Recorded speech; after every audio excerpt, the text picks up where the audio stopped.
taking control. It's Glenn Anderson with Messier and Craig Simpson. Anderson shooting. They're told to save the goal. Craig Simpson scored his second game-winning goal. The puck fell through a maze, went off his leg, and into the net. A bitter disappointment for Winnipeg GM John Ferguson. He finds this turn of events difficult to accept. Jet coach Dan Maloney vows his team will be back. The jubilant Oilers held on for a 3-2 win and a 2-0 lead in the series. Tonight, in Winnipeg, Game 3 of the Norris Division semifinal between the Edmonton Oilers and the Winnipeg Jets, live on Hockey Night in Canada.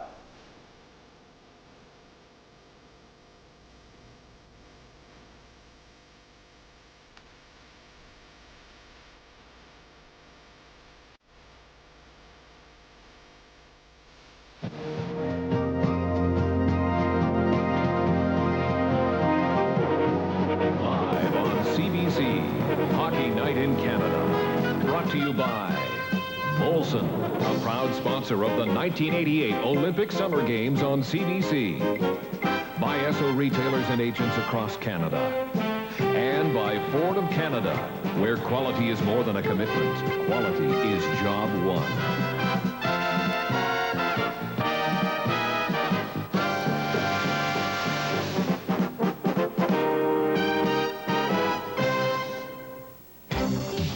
Play was hard-hitting in Edmonton for Game 2. A rare body check by Wayne Gretzky prompted Winnipeg GM John Ferguson to declare it's now open season on Gretzky.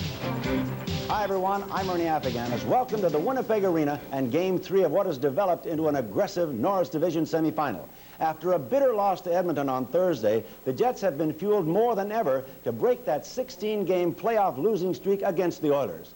The heated exchanges in the last game have added to the tension.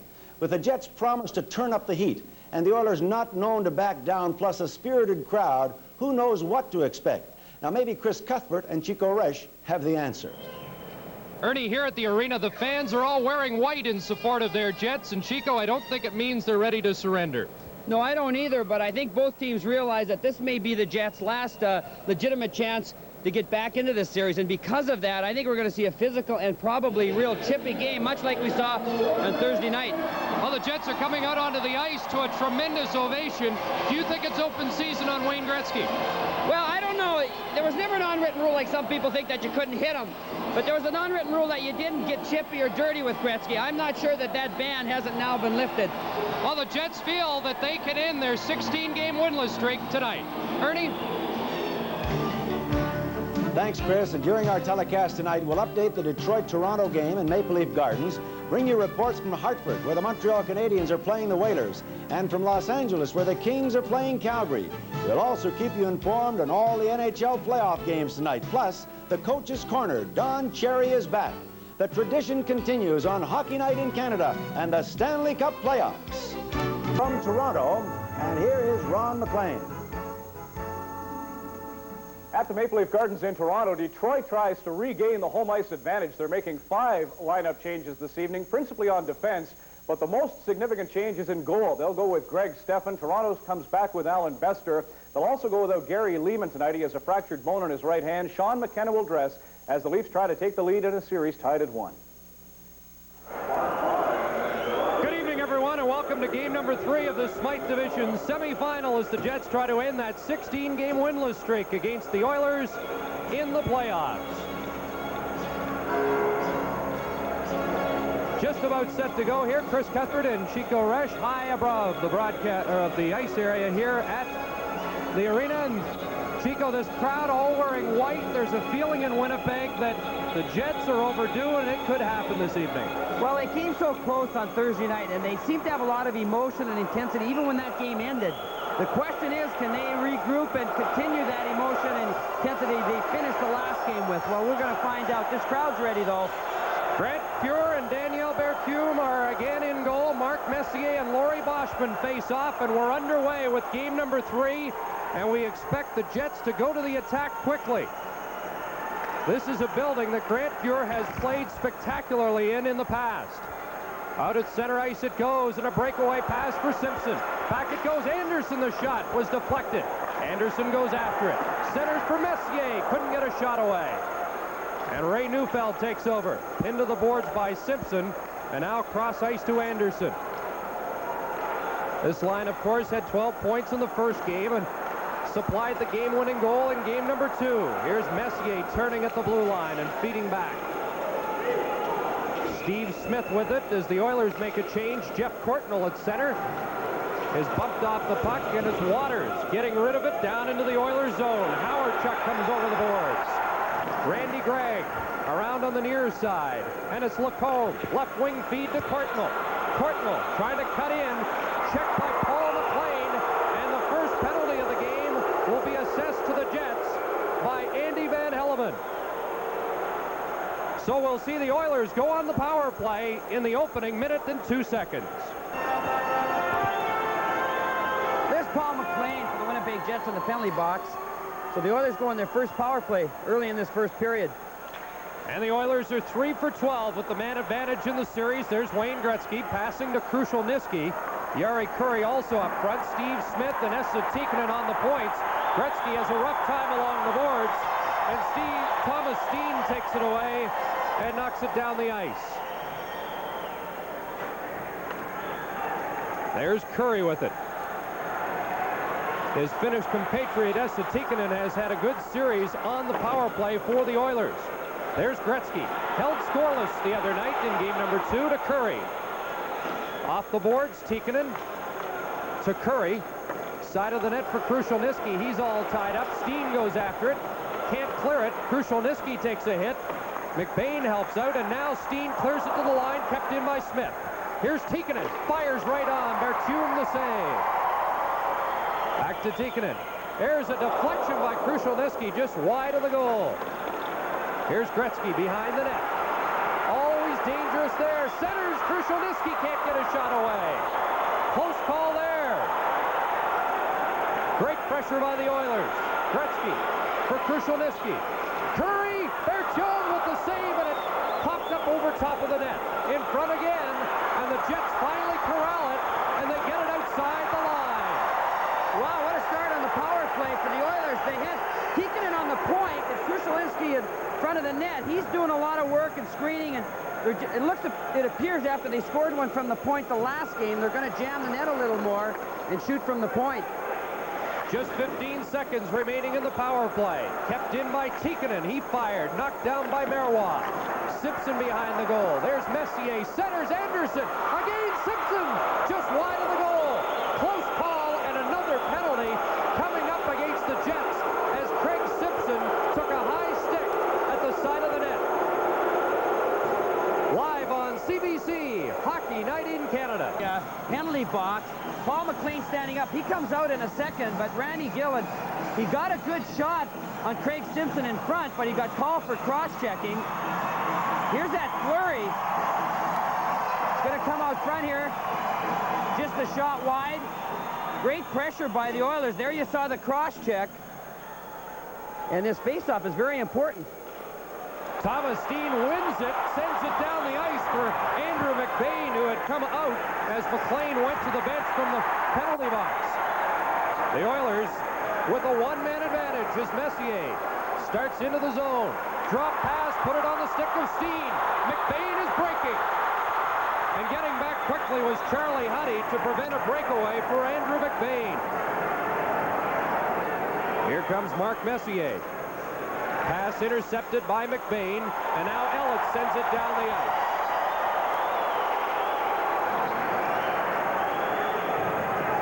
Gretzky to Krushelnyski.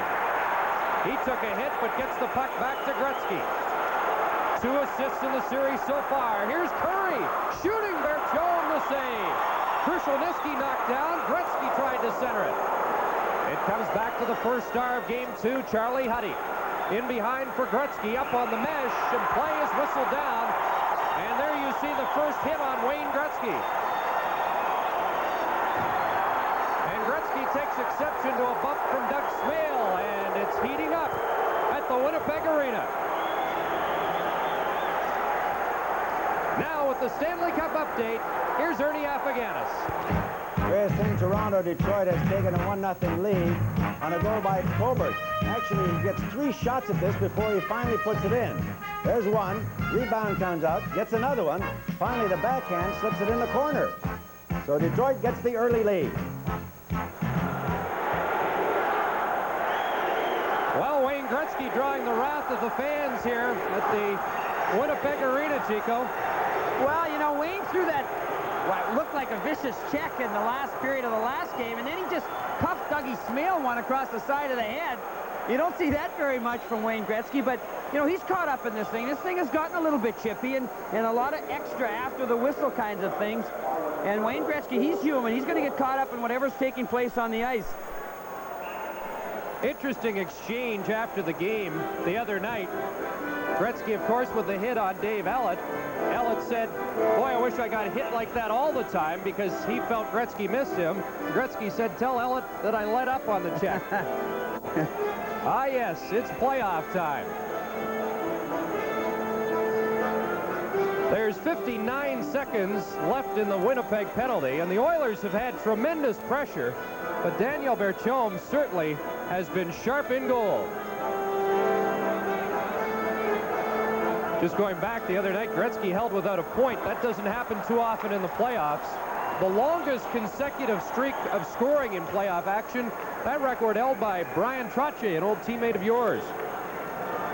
27 games in the playoffs with at least a single point. Gretzky fires it in. Waters back to get it. Waters takes a look and has time to pick his spot down the ice.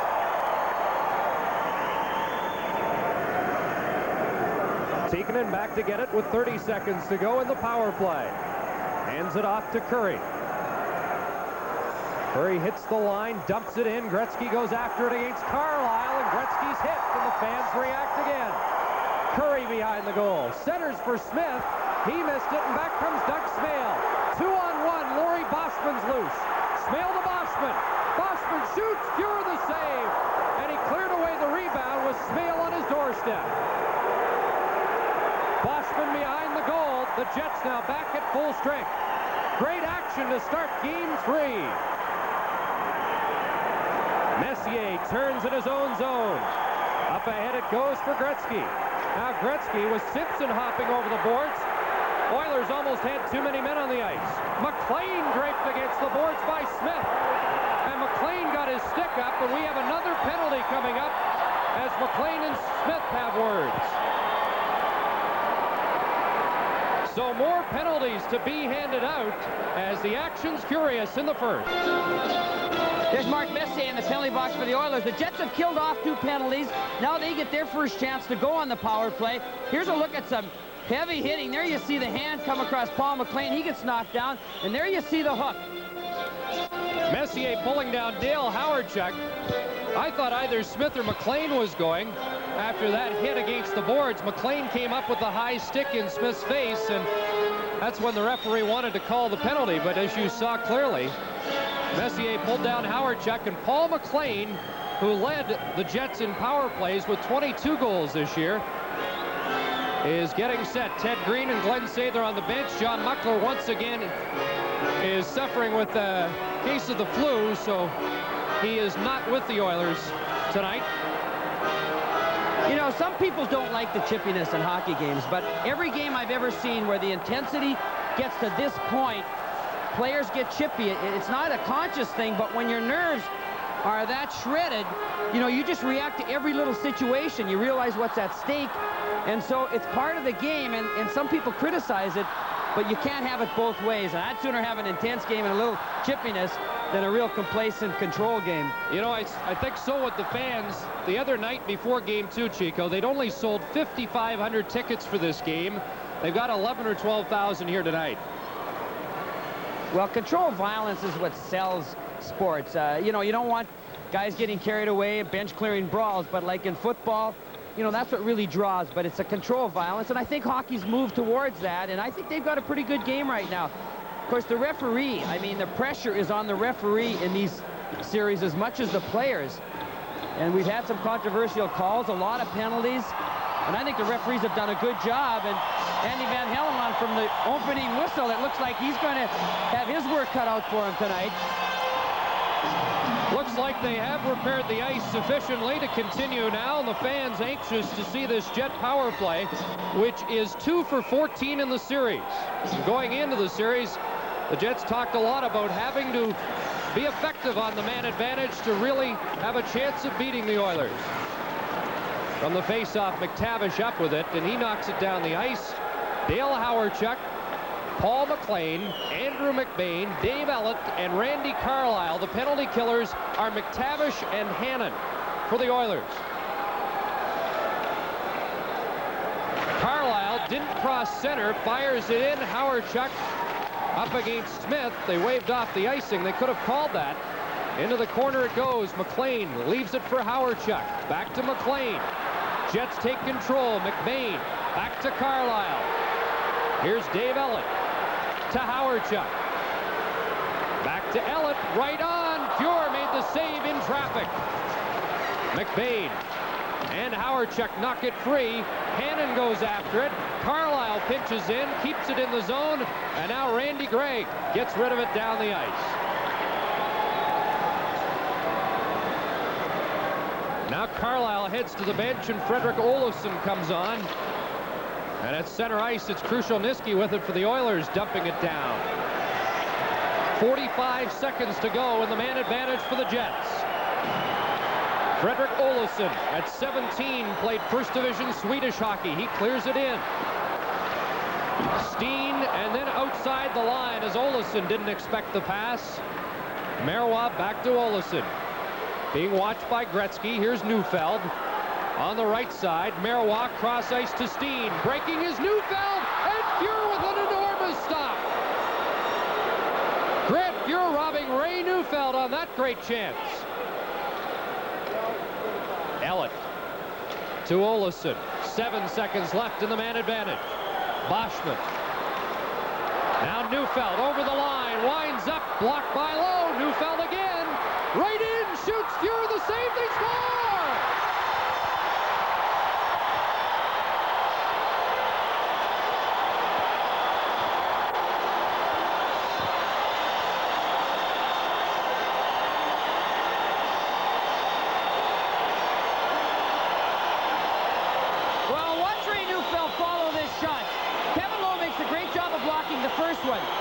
Neufeld drives for the net, does a good job of deking, but Grant Pure, who just made 3 great saves, makes another one.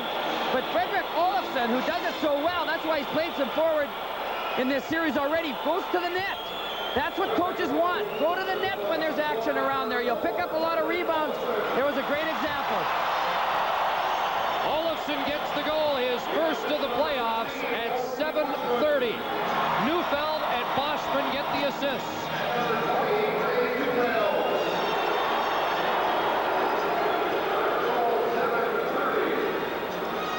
Big goal for the Jets because once again Grant Pure was standing on his ear, but the Jets have gotten to him with a big goal. So Winnipeg has struck first. It's 1-0 midway through the first. In Toronto, the Red Wings have taken a 2-0 lead. This is Jim Nill crossing the blue line, uses the defenseman as a screen, fires it between his legs, and beats Alan Bester 2-0. That was a short-handed goal for Detroit. They're well up now, and that series is tied at 1. Former Winnipeg Jet Jimmy Nill scoring for the Red Wings, and here it's 1-0 Winnipeg. Messier wheeling in the center ice zone. McSorley. He hits center and clears it down into the Winnipeg zone. Berthiaume knocks it to the corner. There's the goal scorer, Olofsson, out to center to Steen. And he had to be careful as McSorley had him lined up. And now sticks got up between Anderson and Smale, and I think Anderson will get the gate for slashing. Well, we mentioned before, Glenn Anderson gets very feisty whenever he sees a Jet uniform. He did last year in the playoffs, and he continues in this year's playoffs. Live on CBC, the Stanley Cup playoff. There's Glenn Anderson in the penalty box, and the Jets 2 for 15 on the power play in this series. Send out Dale Hawerchuk, Paul McLean, Andrew McBain, Randy Carlyle, and Dave Ellett. Big opportunity for the Jets to go up by 2 here, midway through period number 1. Historically, in the series between these two teams in Winnipeg, the Jets have started quickly, and it's been Grant Fuhr that has stood in their way. Long lead pass for Hannon at center. Hannon working against Carlisle, cutting in. Bertone lost it, but made the stop. Dangerous play there by Dave Hannon. He heads to the bench. Messier comes out, and this is McBain. Dumping it in, but Randy Gregg takes over there. Gregg fanned on that, kept in by the Jets. Gregg gets it out on the second try. Carlisle. And now the puck goes high in the air, and it's called on the offside. 10:57 left in the first, 1:06 remaining in the Anderson penalty. Well, Randy Carlisle, it's going to be interesting to see how the rest of this series goes.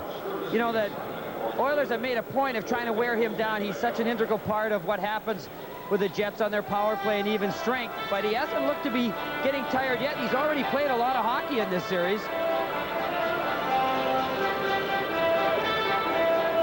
You know, I think when you get up over 30, it's the first round. I don't think you can wear a player down. Maybe by the third or fourth that comes into play. But in the first round, unless you're totally out of shape, it's not going to make a difference.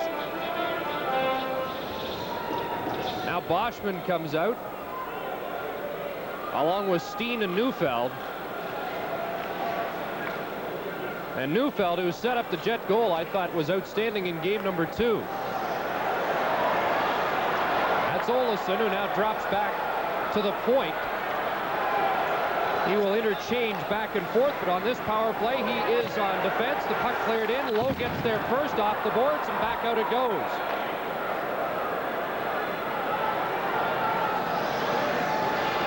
Messier and Gretzky are the penalty killers, with Lowe and Craig Muni. Olesen to Marois to Steen. Olesen, here's Marois. Right in front, they score! Thomas Steen!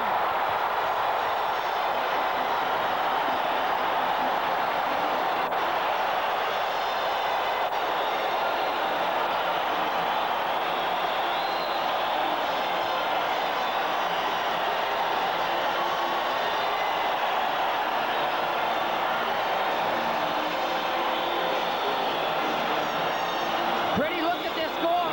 Mario Marois spots Thomas Steen breaking for the net. Now, Steen probably knows that Fuhr's so great with his legs, he's going to be across there low. And with that in mind, he knows he's got to get it up high. A goalie can't dive across high and cover the top of the net, only low. And Steen shows a good awareness and throws that pass from Marois right upstairs, and it gives the Jets a 2-0 lead.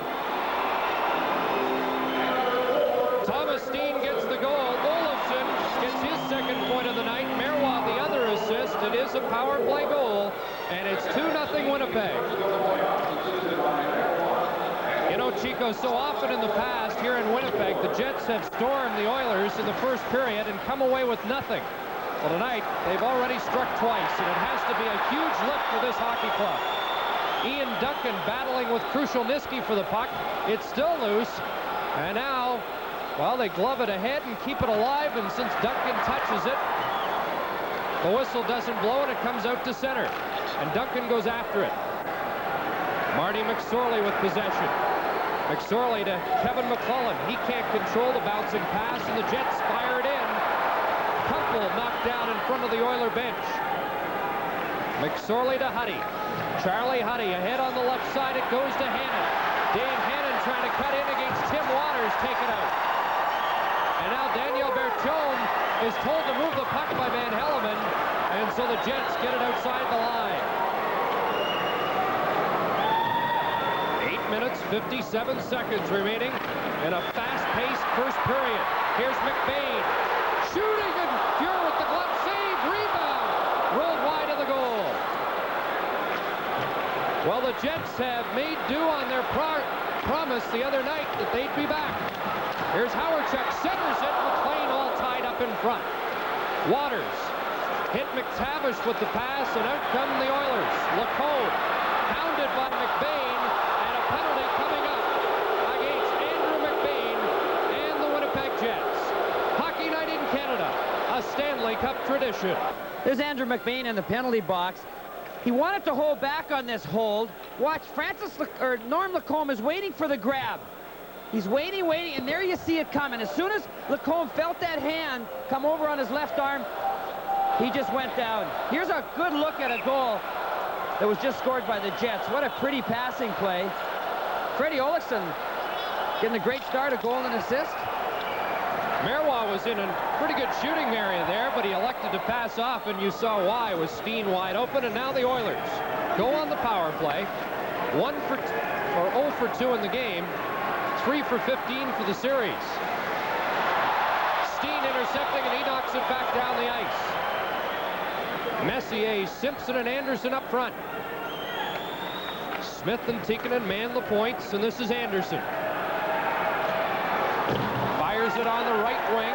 Simpson gives chase. Berthiaume out of the net. Marois touches it, and icing is the call. Simpson thought Berthiaume had touched it, but apparently not. Well, it wasn't from lack of trying. Berthiaume wanted to touch it and direct it to his defenseman, but, you know, when you've got to take the puck for a goaltender right along the boards, it's so tough. You got the big stick, so more of the blade is scratching along the boards, and it can slow your movement down, and I guess that's what happened there. And there's Tikkanen probably mentioned it. Andy, can't you do something about that? I know you know what the right call was, even if the other two guys don't. Get a feeling that Van Elleman has taken control of this game tonight, though, and we may not have the constant pushing and shoving that we had the other night when it went over 3 hours. Well, especially the fact that the score is now 2-0. That changes what is going to probably happen in this game.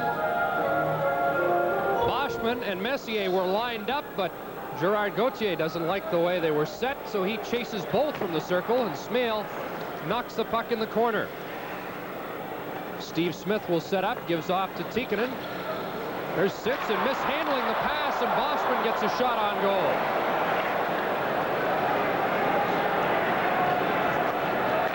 Oilers will try it again, and this time it's Messier working it out.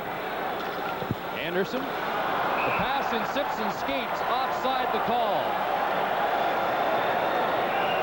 And there's a look at the playoff scoring leader, Glenn Anderson, with 7 points already in this series.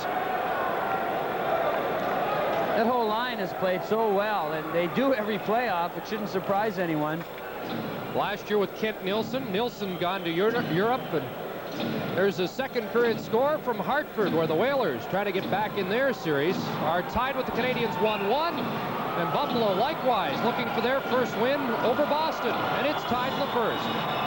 No score yet at the Meadowlands, and 1-1 the score between the Caps and the Flyers at the Spectrum. Here it's 2-0 Winnipeg. Charlie Huddy fires it in. Gretzky. In the other corner, he was looking for Curry, but Randy Gillen is there, and he pushes it out. The rookie Gillen and Thomas Steen now killing the penalty. 7:04 remaining in the first period. 34 seconds to go in the Oiler power play. Here comes Curry to Gretzky, and that's offside. Well, the Oilers were dangerous, Chico, on their first 2 power play opportunities, but so far not on this one. Well, especially that first one where Daniel Berthiaume had to make about 3 or 4 great saves. But not only are the Jets up by 2, they're starting to get some breaks, like a little break there, just tick the stick enough to put Gretzky offside. All those little things are noticed by the players on the bench and the ice, and it tends to sway the confidence of one team or the other. And right now, I would think the Jets' confidence has to be as high as it ever has been, but at the same time, they must know that they have to play 60 minutes to beat this Oiler team. You know, I was surprised at how confident the Jets were this morning. Andrew McBain told me this is as confident as we've ever been going into a playoff game against the Oilers. Here comes Messier. Once again, the Oilers hit the line offside. And Waters and Curry get their sticks up. Well, there's a lot of little unusual things happening. Yari Curry goes behind Tim Waters and gives him a poke that you wouldn't normally see. Now, Waters is trying to chase Messier, who he thought had given him an extra shot, and every little bump now is turning into a personal affront. You know, each player thinks, hey, he's just trying to get the edge on me, and he's deliberately trying to bug me. That's why he's bumping me. That's why he's giving me the stick. And players are very jumpy down there, it looks like. I think we've seen more intensity and aggressiveness from Curry in the past 2 games than we've seen in a long time. And Dan Maloney wants to see his club play as aggressively as they did in Game 2, and that's been the case so far tonight. Maloney said after Game 2, I wish we could play Game 3 right away. You wondered if the intensity would hold over for 2 days, but it has. Here's Boschman. Takes a hit from Randy Gregg. Teams are back at full strength. McTavish gets it ahead for Smith. Courtnall on the left wing. Gives it off to Smith. There's Norm Lacombe cruising. Out in front. Courtnall can't get a shot away. Back comes Andrew McBain. Ahead to Boudelier. Jets say Boudelier has been a pleasant surprise for them. Pure clears it around the boards. Kept in by Taglianetti. That's the water bottle in there. I've never seen that before, Chris. Long pass for Lacombe, slides down the ice. And here's Boudelier. Up ahead to Howardchuk. He just lets it go into the Oilers zone. Craig Muni back to get it. Jets making a line change. Krushelnyski with it. And he backhands it down into the Winnipeg zone, and this will be icing as Waters touches the puck. So it's 2-0 Winnipeg with 5:31 left in the first. Back at the Winnipeg Arena, Winnipeg with the 2-goal lead and a face-off to the right of Grant Pure.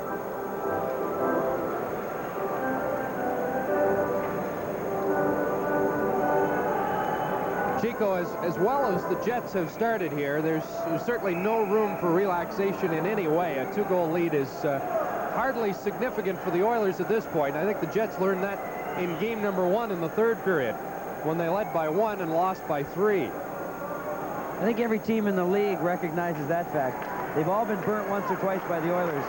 Taglianetti with the shot, it deflected, and Pure had to do the splits on that one. And now the net has been pulled off its moorings. Craig Muni and Ian Duncan were tied up, and I'm not sure Muni just didn't pull that net off intentionally. Well, we're going to find out here because we're going to get a good look. Kevin Lowe blocking another shot. The two guys behind there pushing and shoving, and I think it is Muni that bumps it, but he is tied up by a Jet player. I think he was just trying to get a shortcut back in front of the net. You know, not only have the Jets scored 2 goals, and that was important, but the fact that they scored 1 on their power play and had a very effective power play the other time that didn't result in a goal has to give them a lot of confidence, because everyone's been saying for the Jets to win, their power play has to get going, and it has so far tonight. Gillen against Krushelnyski on the draw. The Oilers come up with it. There's Muni. His pass almost intercepted by Duncan. Kevin Lowe. Out to center, and there's Boudelier. To Duncan. Trying to feed back for Gillen. Intercepted. Here comes Dave Hannon with Kevin McClellan. Hannon in. Fires. And Berthiaume got a piece. In and around the boards, the former Red Wing Mark Kumpel, who came to Winnipeg for Jim Nill, gets it ahead, and Duncan knocks it down into the Oilers zone. Winnipeg making a line change with 4 minutes and 44 seconds to go in the first period. Rooney in front goes, and Boschman's backhand stopped by Pure. Lowe fights for it in the corner. Krushelnyski there. Boschman for the Jets. Lowe takes a hit but gets it to Muni. Muni pressured by Steve Rooney. Off the boards, and out it comes to center. But this Jet team playing fired-up hockey. Here's a lead pass for Boschman to Neufeld, right on. Huddy knocked it off the boards, and Marois headed to the bench, left that right point position. Marty McSorley starts back for the Oilers. Wrapping it around the boards, there's Tikkanen. In behind the goal, Carlisle for Winnipeg. Banned on that clearing shot. Jari Kurri into Gretzky, looking for the return pass, and now Kurri goes to the corner. Bumped off the puck, here comes Winnipeg. Smale crisscrosses with Steen, hits the line, drops it back for Steen. In front it goes, and Neufeld, or Olofsson, was tied up and couldn't reach the puck. Olofsson battles for it, though. There's Pure out of the net, knocks it around the boards. Carlisle shoots, deflected wide. Gretzky. Now Waters shooting. Pure way out of the net, makes the stop. Rebound. Steen over the glass and out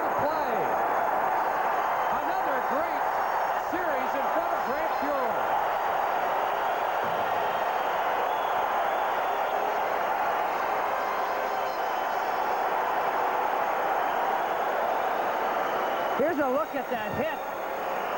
And the elbow, a little extra there. We were seeing a lot of that in this series. Look how far Grant Fuhr is out of the net. He really challenged there. And the shot goes up. I don't know if it hits Charlie Huddy in the shoulder and goes over. You know, the reason ticket sales were so slack before this game tonight was the fact that the fans weren't sure they were going to get their money's worth. Well, I don't know what the ticket price are exactly, but I think whatever they paid, they've got their money's worth already tonight. And one of the best showings in the playoffs against the Oilers, I'm sure, at home that these fans have ever seen. 3:15 remaining in the first period. Shots on goal are 10-6 in favor of the Jets. And they have a 2-goal lead. Boschman was waved out, so Rooney takes the draw and wins it from Messier. Cleared in behind the net. There's Neufeld to Rooney. He missed the pass. Randy Gregg chops it up the boards and down the ice. Messier giving chase. The Jets get there first. It's Marois. Just getting rid of it to center, and Steve Smith fires it back in. Bertium knocked it around the boards, and now Craig Simpson is knocked down, and a penalty is coming up against Winnipeg. And Messier moved in to come to the aid of his line mate.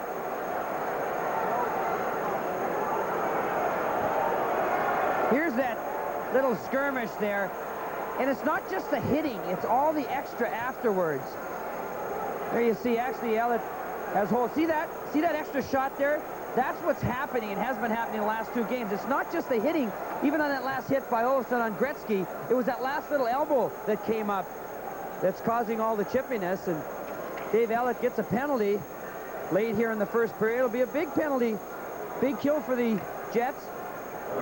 Great chance for the Oilers to cut the lead in half and get some momentum before the intermission. 2:47 left, and there is the man who is the game winners in the first 2 games, Craig Simpson, and Dave Elliott, who committed the penalty on Simpson. High sticking with 2:47 to go.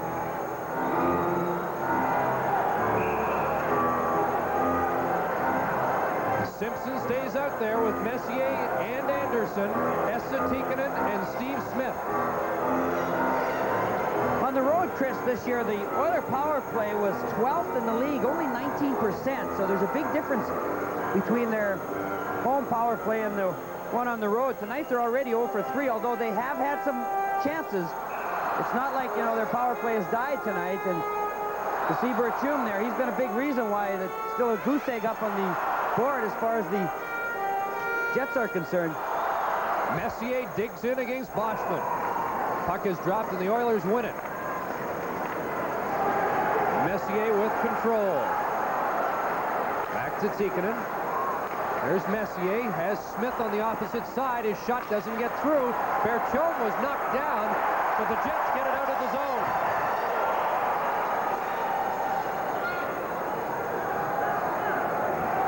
Messier showing no ill effects of that collision with the post in game 1. Up to Simpson. Craig Simpson to the line. Boudelier knocks him down. Messier to the corner. There's Anderson. He tried to center it. Here's a 2-on-1. Steen and McBain breaking down the ice. Only McSorley back. McBain scores!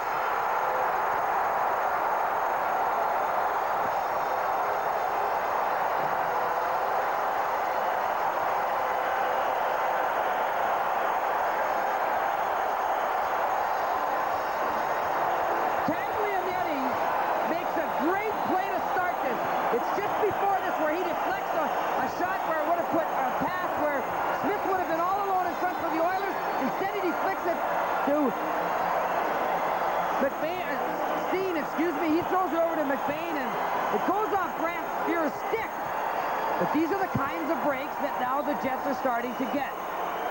They hit a stick, but it still went in the net. And Chico, tonight, they're cashing in on their chances. We haven't seen that in this playoff series and in previous ones. Taglianetti, Chris, I'm watching down there.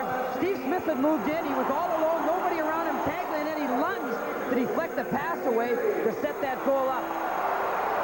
Andrew McBain from Thomas Steen and Peter Taglianetti. a short-handed goal. Now with the Stanley Cup update, here's Ernie.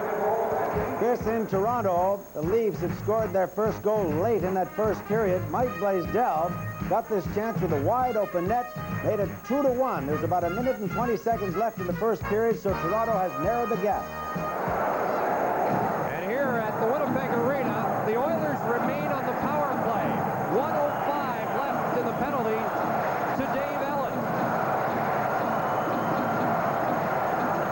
And now the pressure certainly on the Oilers to come up with a power play goal and get some momentum going into the dressing room.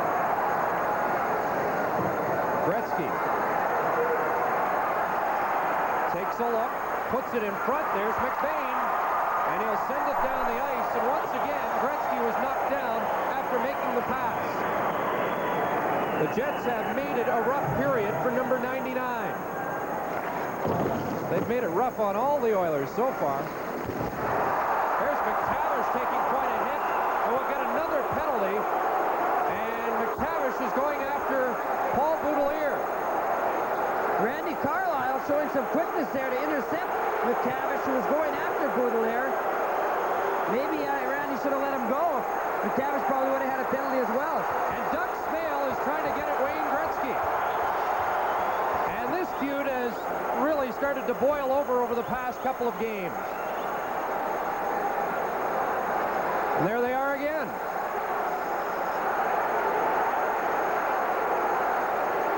However, we shouldn't lose sight that the Oilers are going to get a two-man advantage out of this for the next 29 seconds, as you see Boudelier joining Ellett in the penalty box.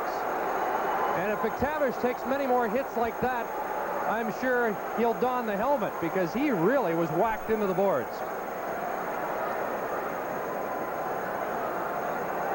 Here's another look at Boudelier's check. I would have to say that is probably the worst check in hockey.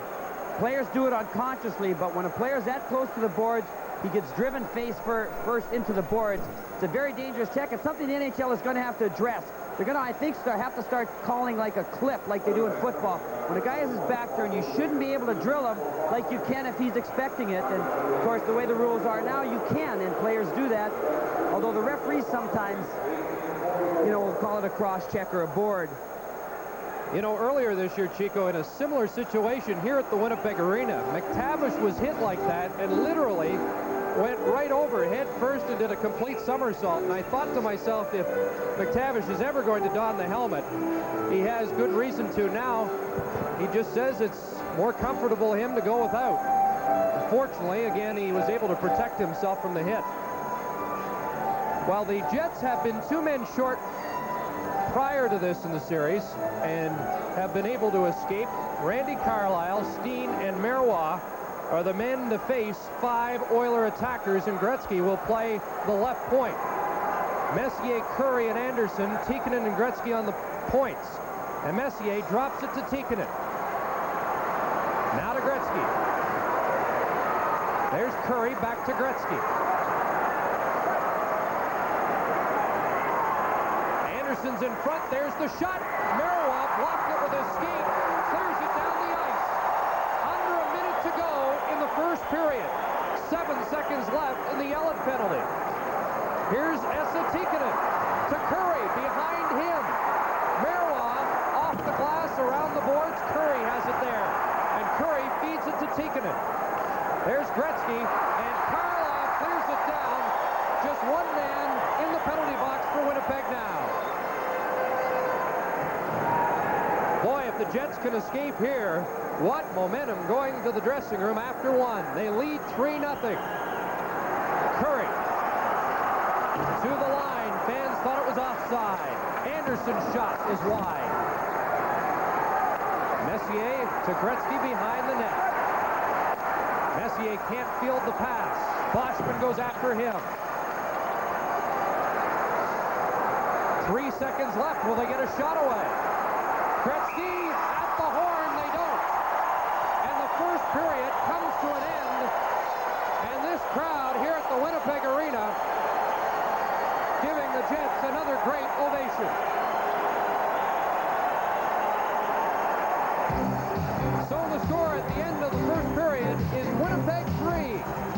Winnipeg has dominated. They're leading 3-0 on goals by Olofsson, Steen, and McBain, and have been playing outstanding hockey. They said they'd come back and beat the Edmonton Oilers, and from what we've seen in this first period, well, who can argue with that? And with me, of course, is Randy Carlisle.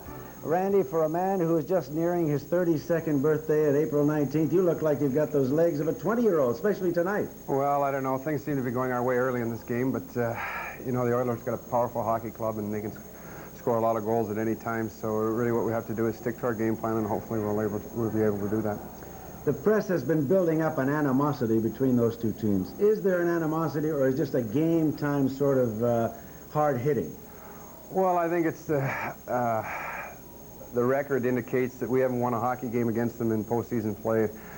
I guess it goes back to 15-0 and whatnot, and you know, that's always sticking in the back of our mind. And I think a lot of teams are taking what Calgary has done in the past against them and played much more of a physical style and hit everybody all over the ice, and it seems to work at times.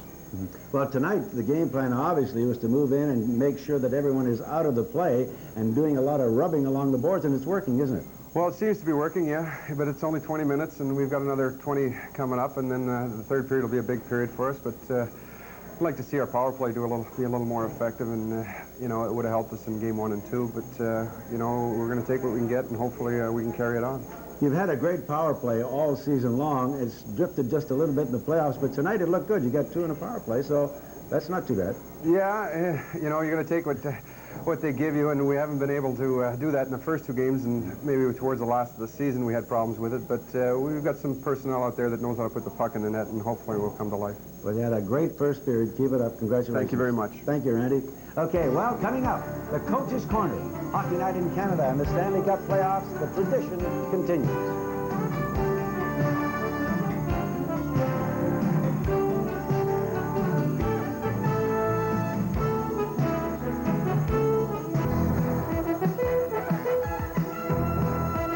Coach's Corner is brought to you by Tremclad, Canada's #1 rust paint.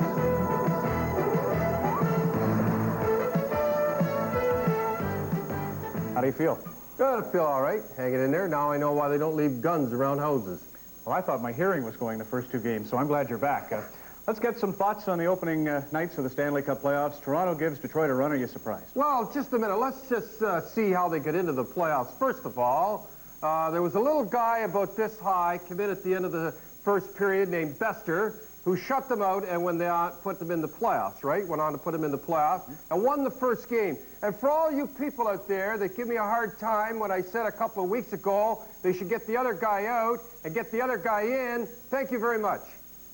The Los Angeles Kings made a change in goal going into the playoffs and lost their first game 9-2. Do you think it was a mistake to go with Melanson over Healy? Well, everybody's given Fedoruk heck, even though he does wear a sweater. I don't know what he's trying to prove there. Pretty smart kid, though. He knew he was not going to win that first game walking in there. You could have had Terry Sawchuk. They were at his best was never going to win.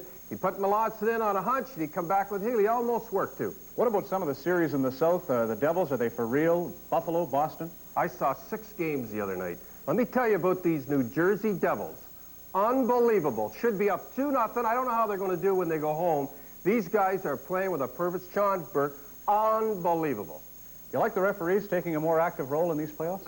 As usual, what we do in the National Hockey League, you know how they never called anything at the end. In these 6 games, the referees now are looking at the end of the game for a penalty so they can say, I've got guts like Andy Von Helleman. I'm calling penalties. There's a penalty call the other night on Ben Wilson in St. Louis. It was unbelievable. Guys looking to call penalties now, double penalties, anything, to prove how much guts they got. Just cool it down a little, eh? But John? some will argue that to make this point, it's going to take a period such as this, a period of adjustment, and that's why we'll have to put up with it. Well, you know, don't put up with it. You can't be costing teams games in the playoffs trying to prove a point. Just cool it a little, and they'll be all right. Don't go looking. If you're looking for penalties, you'll get them in warm-up.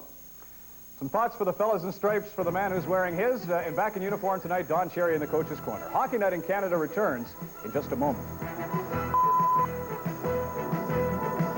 Coach's Corner is brought to you by Tremclad, Canada's #1 rust paint.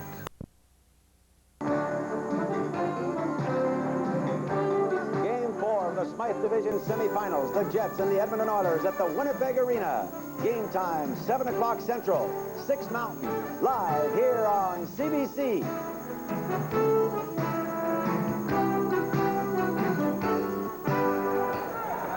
Well, here's a look at the third goal, but what I want to point out is a great defensive play that Taglianetti makes. Now watch how the Jets are caught deep. Steve Smith's moving in for a layup here. If he gets the puck, it's probably 2-1. Look at that play by Taglianetti. There you see Smith caught, turn the whole momentum. Instead of 2-1 for the Jets, they come down, and a great play by Steen, who had another goal. He throws it over, and McBain makes it 3-0. But I just want to point out there's some great defensive plays that set up some of the great offensive chances that we take for granted. Olsen and Steen had a goal and an assist in the first period. An even strength, a power play, and a shorthanded goal for the Jets, who outshot the Oilers 11-7 in the first period.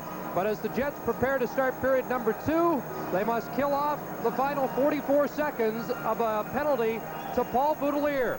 Oilers start on the power play with Messier, Gretzky, Simpson, Huddy, and Tikkanen. The penalty killers are Smale and Steen for Winnipeg. Here's Simpson bursting into the zone. Leaves it for Gretzky. He's watched. Puck cleared to the line, kept in by Tikkanen. There's Gretzky. Back to Tikkanen. His shot deflected by Steen over the glass and out of play. Wow, what a game so far Thomas Steen has had. As I mentioned, he's got a goal, made a great pass on the third goal for an assist, and now he's blocked another shot on the power play. He's broken up numerous good offensive chances by the Oilers.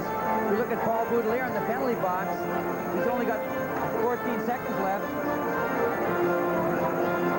And the Jet penalty killers have done a good job so far. The Oilers 0 for 3. And the Jets 14 seconds away from making it 4 in a row. Tikkanen from the draw to Huddy. Back to Tikkanen. There's Gretzky.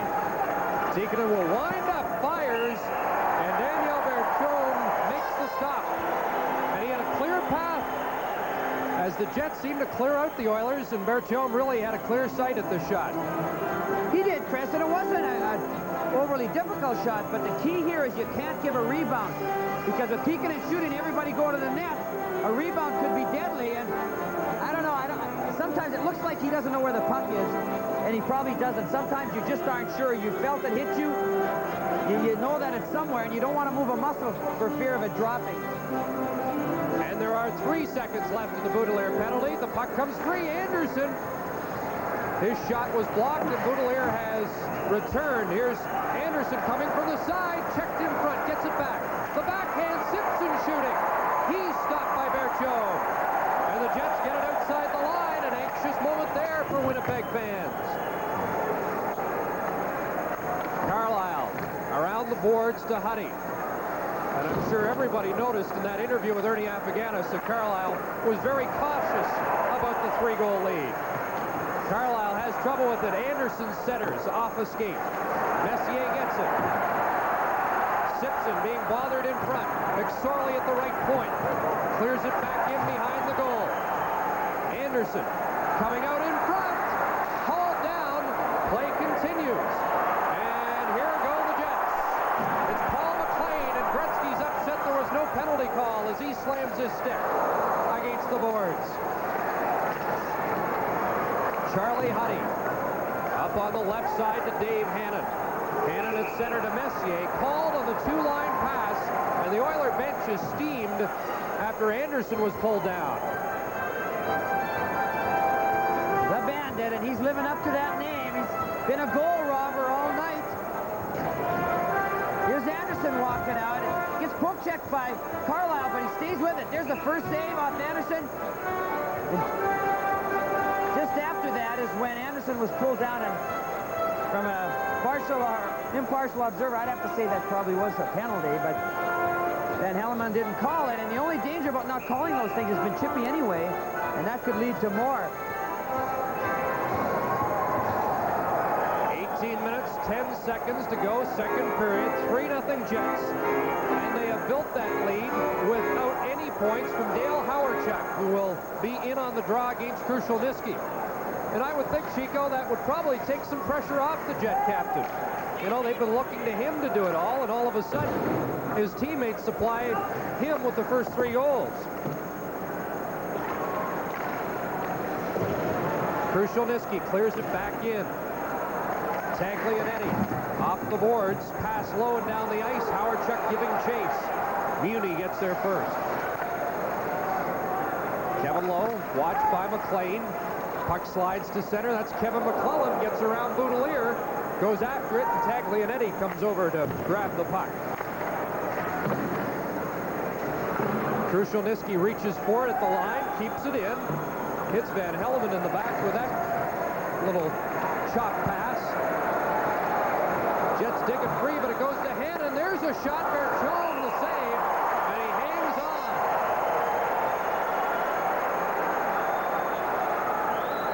McLean and Krushelnyski having words. Howard-Chuck in the middle of all that.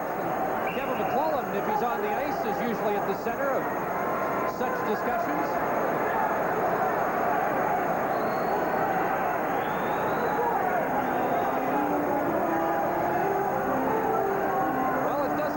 Much will come of that as Gerard Gauthier is busy separating some of the individuals. Dave Hannon having words, and from the arena in Winnipeg, this is the Stanley Cup playoffs on CBC. As you can see, the discussions continued while we were gone. And Chico, it's interesting that Dale Howard-Chuck and Wayne Gretzky have been in the middle of these little scrums throughout this series. Well, everyone is so involved, and I have to admire the players for the discipline and self-control that they've shown. I mean, I thought by now, with the score 3-0 and all the chippiness, this game would have erupted into some sort of brawl, or at least a big fight, but nothing like that has happened. Puck is dropped unfairly, and they will do it over again. The Buffalo Sabres have gone ahead of the Bruins 2-1 as they look for their first win, and the Devils lead the Islanders 1-0. That series is even. Ken Danico the Devil goal. From the face-off here, Bertillon scoops it for Carlisle. Around the boards to Smale, off the boards. Boxman gives chase. Smith cut him off. Big Steve Smith circles in his own zone. Gives it to Randy Gregg.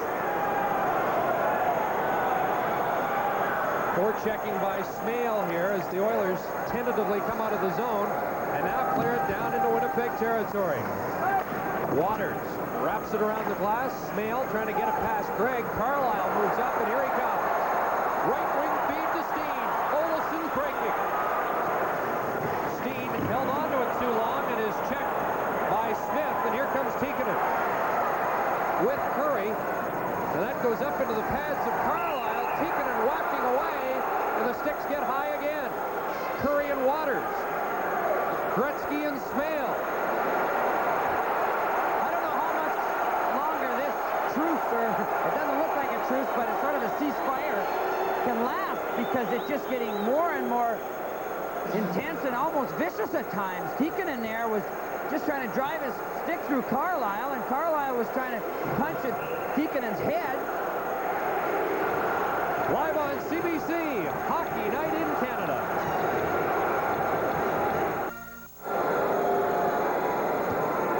Chico, the discussions continued, and I think Marty McSorley decided enough was enough. He was going to go over and take matters with Doug Smale into his own hands.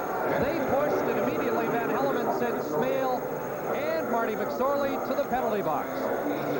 I think Andy, he knows what he's doing. He realizes he's going to have to start putting some people in those boxes, letting them settle down a little bit. Well, they've got 10 minutes to settle down. McSorley and Smale are off for 10 minutes apiece. 16:21 left in the second period. The Jets continue to lead 3-0.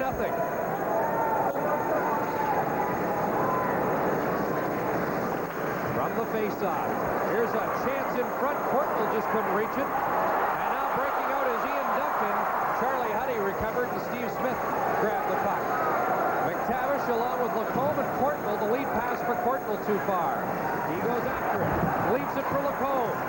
Lacombe takes a hit from Randy Gillen, stays with the puck, centers it. McTavish gets the post. And now McTavish and Boudelier get their sticks and gloves up, and finally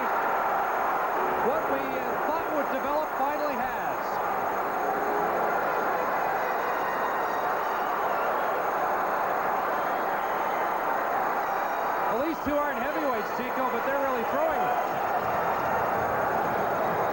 No question who won that one. Greg McTavish was just wild. He was throwing with both hands. And that started because Boudelier had grabbed his stick in front, plus the frustration of McTavish hitting the post on that last chance. It finally did erupt. You know, Boudelier has been quite an addition to this Jet team. This is a player that played just a few games at the end of the year for Winnipeg, spent most of the year in the minors, and all of a sudden he's one of the Jets' regular defensemen. 15 minutes, 53 seconds left in the second period. Still 3-0 Jets.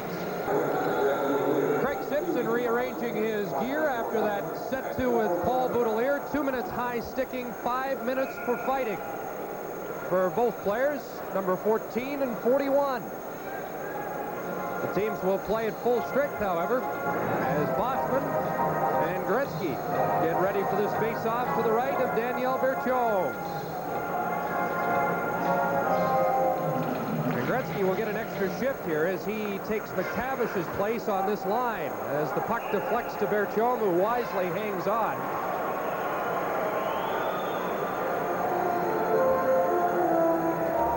Must be a nice feeling for Daniel to have a 3-0 lead, a luxury he hasn't felt very often when he's played the Jets, or the Oilers. You know, the games here at the Winnipeg Arena, 3 of the 4 went into overtime. The Jets won 1, the Oilers 2. 1 was tied.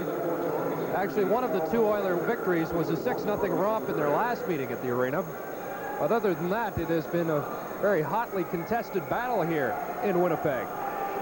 From the face-off, Gretzky tried to get a shot away. Taglianetti off the boards, kept in by Huddy. His shot right on. Berthiaume kicked it out, and Taglianetti cleared it around the board for the Oilers. Keep it in. They're starting to apply pressure. Here's Courtnall in front. Berthiaume down, they score! On the rebound, it's Warren Lacombe.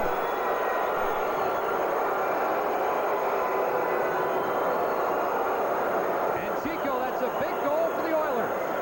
Well, I think it's safe to say that the Oilers do deserve a goal. They certainly had a lot of chances. Courtnall makes a nice job here walking out. First save by Berthiaume, and then the rebound. And there were so many sticks. And Pete, I'm not sure who jams this home. We'll have to have a good look here. There's the save. There it drops. Oh, good second effort by Lacombe. He's surrounded by 4 Jets, but he still gets his stick in there and bangs home the first Oiler goal. I spoke with Lacombe before the game, commenting on how well he has played in the first 2 games, and he says, you know, I feel more confident right now than I have in my NHL career. Oh, there's a hit by Huddy on McLean, and we're going to have a penalty, and McLean's shaken up along the boards. And that was the type of check, Chico, you mentioned earlier was dangerous, but McLean appears to be okay. As the sticks come up, Howard-Chuck immediately went after Huddy. But Huddy is headed to the penalty box, and the Jets will go on the power play. When front-wheel drive was introduced, it promised a lot. Front-wheel drive? Front-wheel drive.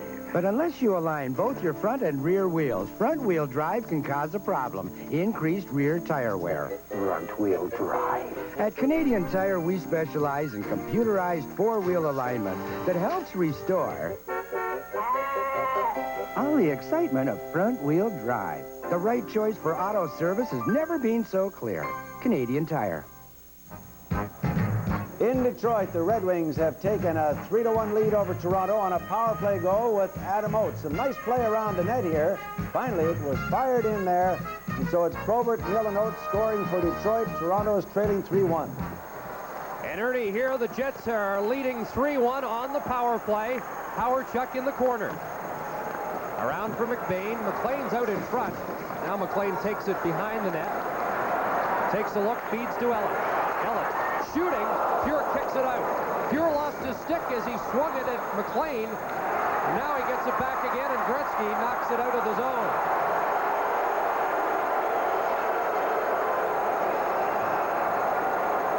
Here's Dave Ellett. Up to Carlisle. Carlisle knocked at the line, knocked out of the air by Gregg. McLean will take a look. Feeds Howard-Chuck. He lost it in his skates. Hannon takes it.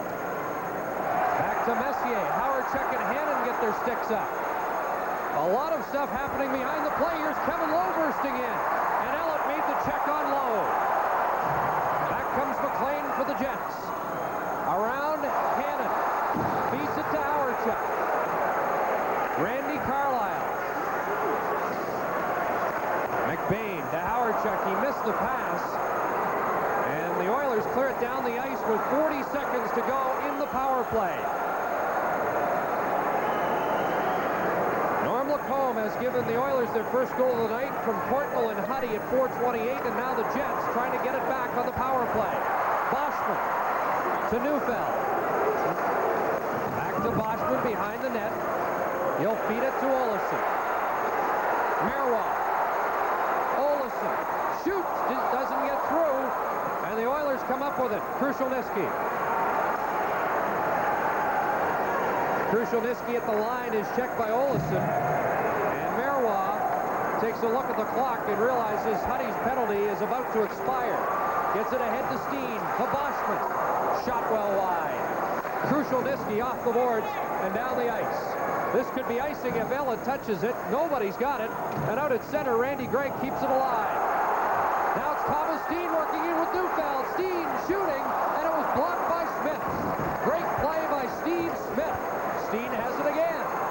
Neufeld reaches for it. Steen again. And Neufeld. Jets keep it alive. And Neufeld is knocked down by Smith. Messier takes over, and he winds up with a big burst of speed. Here comes Messier. Drops for Gretzky. On the backhand. Gretzky to Lowe. They score! And it's 3-2.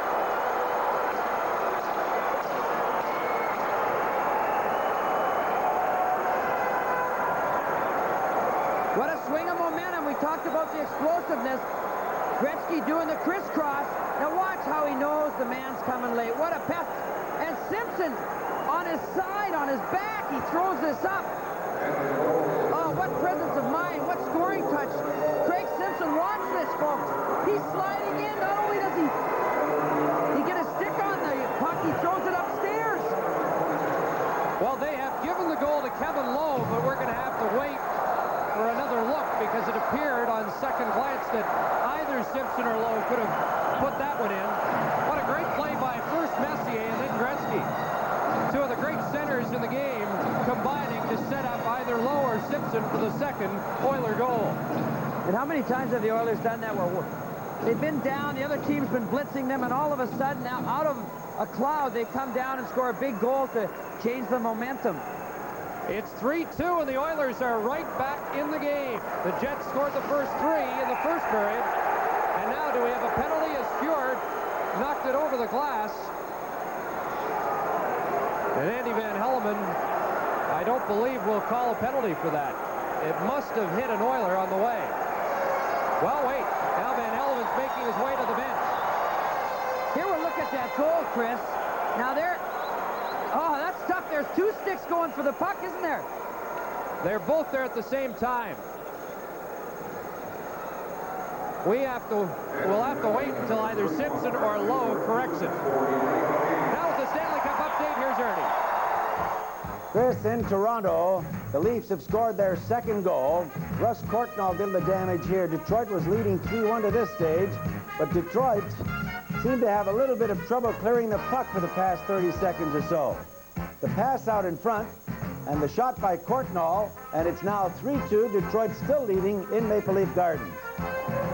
So the younger of the Courtnall brothers scoring in Toronto, and here the Jets are going back on the power play. Grant Fuhr has been assessed a delay of game penalty at 7:38 for clearing the puck up over the glass. That's an automatic call. No interpretation on Van Hellemond's part unless it's deflected off somebody else on the ice. So the Jets have another opportunity to build their lead.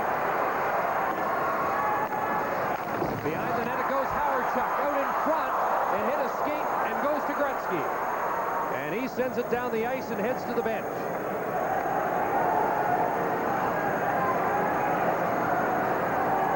Penalty is being served by Craig Simpson.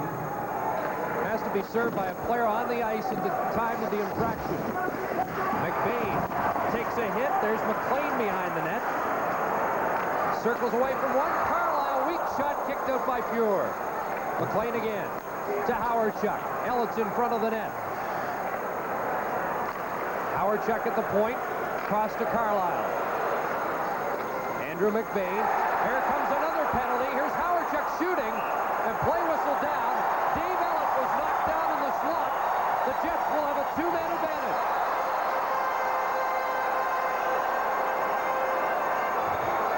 Paul McLean skating behind Steve Smith.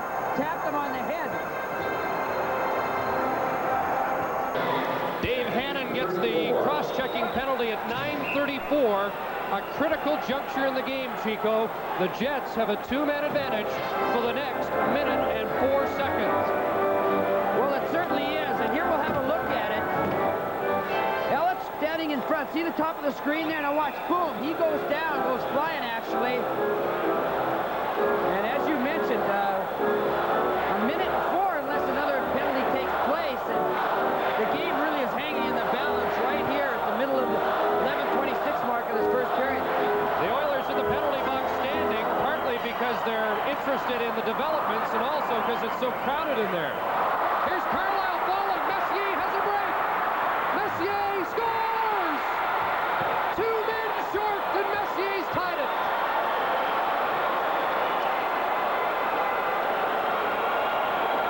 You know, as a color man, you try and explain everything, but there's no explanation for this. Randy's already fallen, Randy Carlisle. Who knows why? Just an unfortunate break. Now Messier goes to his backhand, throws it up over the pad. See? He gets it up. That's the key. If it's on the ice, where Job stops it. But what a swing of events. Unbelievable. It was 3-0. Jets after 1. The Oilers have answered with 3 straight, including what has to be an emotionally draining goal against the Jets. They have immediately called a timeout as Messier scores with 2 men short. That doesn't happen very often. There's been a lot of unexpected drama in this series, and you're sitting here and you're thinking, well, it might go 4-2, but it's certainly going to stay 3-2, 2-man advantage. But no, it's tied up, and this is the toughest thing for players, to pick themselves up. They've still got a great opportunity, but to regain their zest and spirit, it's going to be tough. Hard to imagine a James Norris Trophy winner. Sometimes you hit a rut in the ice and there's nothing you can do about it except try and get it back. And that's what the Jets must do. The faceoff sees the puck going over the glass and out of play. The Oilers have now outshot the Jets 17-14. And the Jets still have 50 seconds of a 2-man advantage. So they have a huge opportunity to get the lead back, but it disappeared quickly. From the draw, the Jets get control. The fans now going from a celebrative mood to an anxious one. Smith around the boards. It'll be kept in by Elliott. Quickly watched by Messier. There's McBain to Elliott. To Carlisle. He'd love to get it back. The shot right on. Pure the stop. Smith and McBain for a short time get their sticks up. But you can feel for Randy Carlisle right now. And he would have loved to have gotten that one back. And Grant Pure will take a breather. Well, there's no question. This is not a good choice by Randy Carlisle with a 2-man advantage. Shooting a slap shot from the top of the circle. Low percentage shot, but he's frustrated. I know he's still thinking of the last goal against. And Dan Maloney's made a good move. He's gotten those 2 guys off. He's gotten some fresh guys out there. And there you see Paul McLean going to the penalty box along with Steve Smith for a brief altercation after the whistle. It will still be 5 men against 3 for 28 seconds. And it's a sellout in the Oiler penalty box. Standing room only.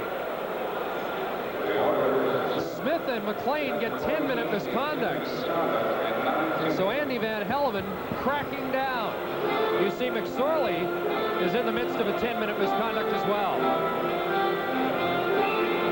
Yeah, there's 5 Oilers there and lots of room at the Oiler bench. Bill Ranford's going to be lonely down there at the end now.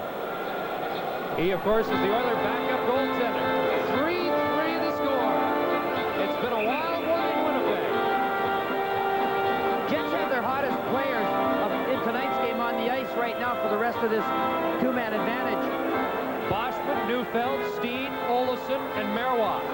Messier, Huddy, and Lowe. And Boschman wins the draw. Big face-off. Here's Steen. A goal and an assist tonight. Taking his time.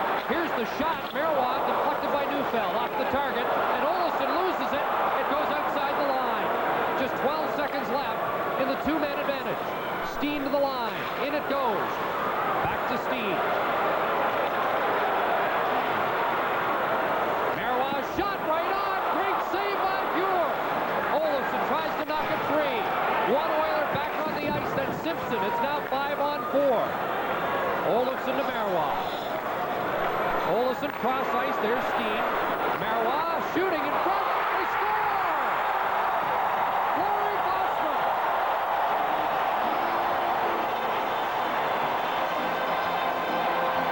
And the Jets retake the lead. Well, the Jets couldn't do it with a two-man advantage, but they get a break here with just one. Watch him go off a foot, off another shin pad, pinball goal. After it leaves the stick here from the point of Marois, Neff doesn't hit another stick. 2 feet, at least 1 foot and 1 shin pad. I'm not sure if Boschman got that. It may have hit the Oiler defenseman in front, but Boschman was there as well, so it could have gone off him. It wasn't pretty, Chico, but the Jets will take it. Well, they lost one the other night on one that went in off a leg, so I don't think they feel guilty. Well, the fans certainly saluting the Jets for bouncing back after what has been a near disastrous second period. Boston gets credit.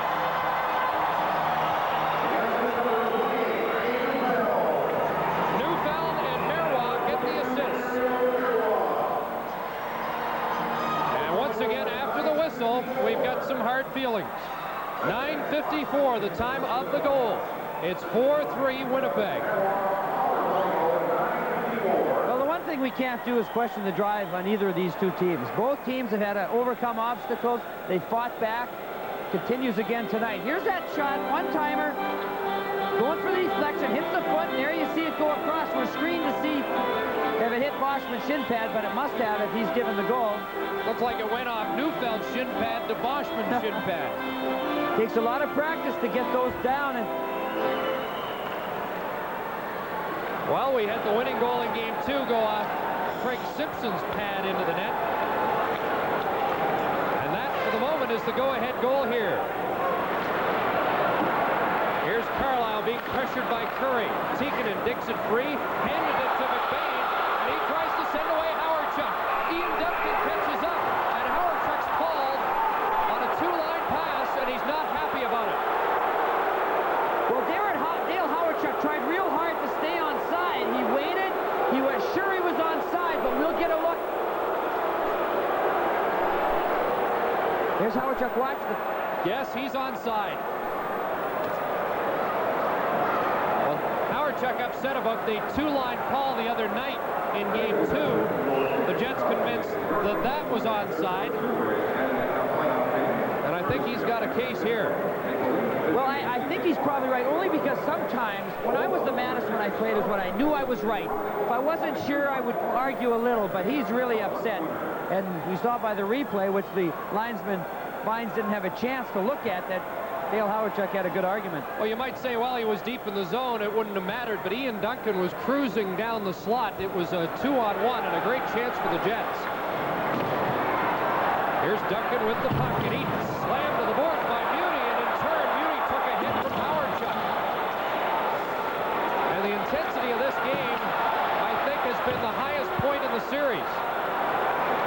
And based on the first two games, that's saying a lot.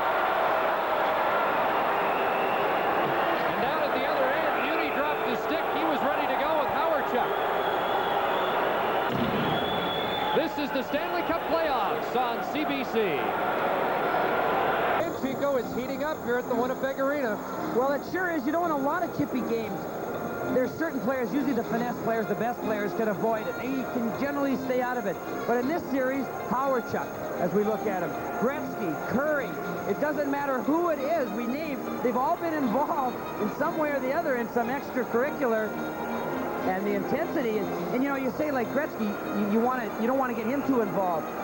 But he's become involved. Howardchuk is, as you mentioned, intensity. He's probably the highest he's been this whole series. Well, you know, Muni really hit McBain, and now we're getting almost ready, I think, for the gloves to come off again. Taglianetti and McClelland are having words. Waters and Duncan are in the middle of it. And I'll tell you what, Howardchuk is not backing away at all. And Dan Maloney and Gerard Gauthier, what Maloney's upset about is they've taken a Jet off the ice, and there are 5 Oilers and 4 Jets left. And Howardchuk now goes to the penalty box.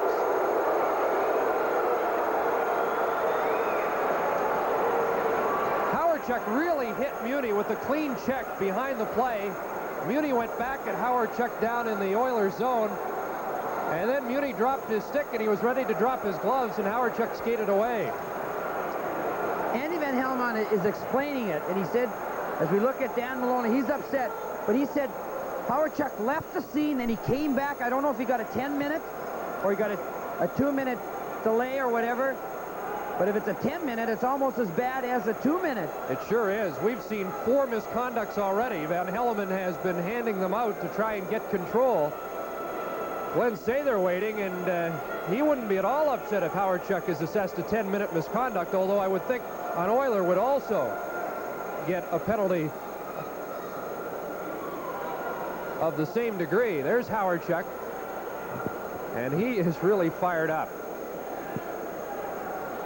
Doug Smell, you see hanging over the glass, he's already gone off for 10. Penalty box is open again. It could be 2 and 10.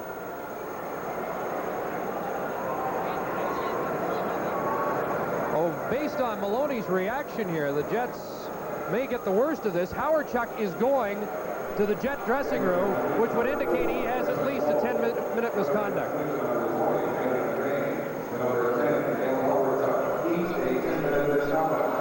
it is. McBain, Howardchuk, and I believe McClelland of the Oilers. And Dan Maloney is close to stepping on the ice. And Andy Van Hellemond's at the opposite end, and Maloney's trying to get his attention. The way the referees judge on that, Chris, is if they've sent players away from the skirmish, they verbally ordered them away, and then the players come back, they say that's when they're going to get 10. Once you're gone, you stay away from the action. And both of those all three of those players re-entered the fracas, and that's why Van Hellemond, who probably recognizes that he's going to have to take some drastic steps here, because this game, I've never seen a game boil the way this one has started to. Chico, I thought they announced McClelland's name, but he is still at the Oiler bench. And Maloney is one step away from being another Winnipeg Jet on the ice. Laurie Boschman conferring.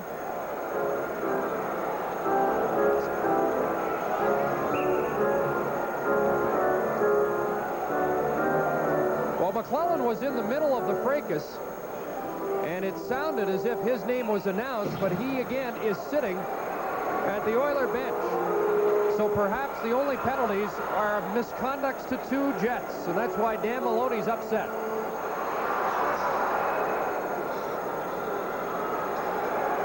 It doesn't affect the manpower of the ice, but you don't want to lose your team captain, and Andrew McBain, arguably one of your best 3 forwards, for 10 minutes apiece. Well, play is resumed here with 8 minutes, 55 seconds to go in what has been an interesting second period. Now with the Stanley Cup update, here's Ernie. Chris, in Toronto, Detroit has taken a 4-2 lead over the Maple Leafs. Peter Klima got some hard work from Bob Probert. He set it up right in front, and Klima fired it in. So it's 4-2, Detroit leading the Maple Leafs in the second period. Here it's 4-3 Jets. They led 3-0. The Oilers came back to tie 3-3. a goal by Laurie Boschman as the Jets back in front.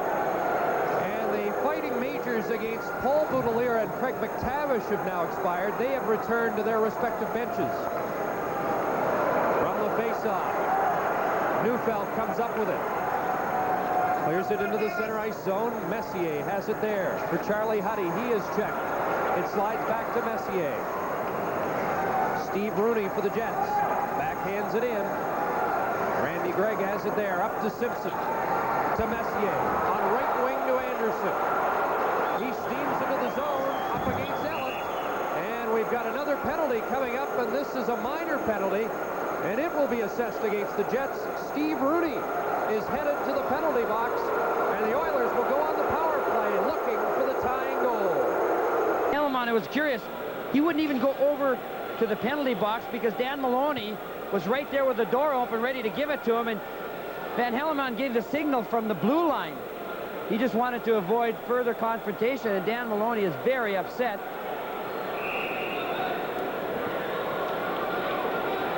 The Oilers with a power play, 8:22 left in the second period. Messier, Gretzky, Simpson, Tikkanen, and Huddy. The penalty killers are Boschman and Steen. Oilers get the draw. Tikkanen to Huddy. Backhands it into the corner behind the net for Messier. He tries the return pass, but it goes over the glass and out of play.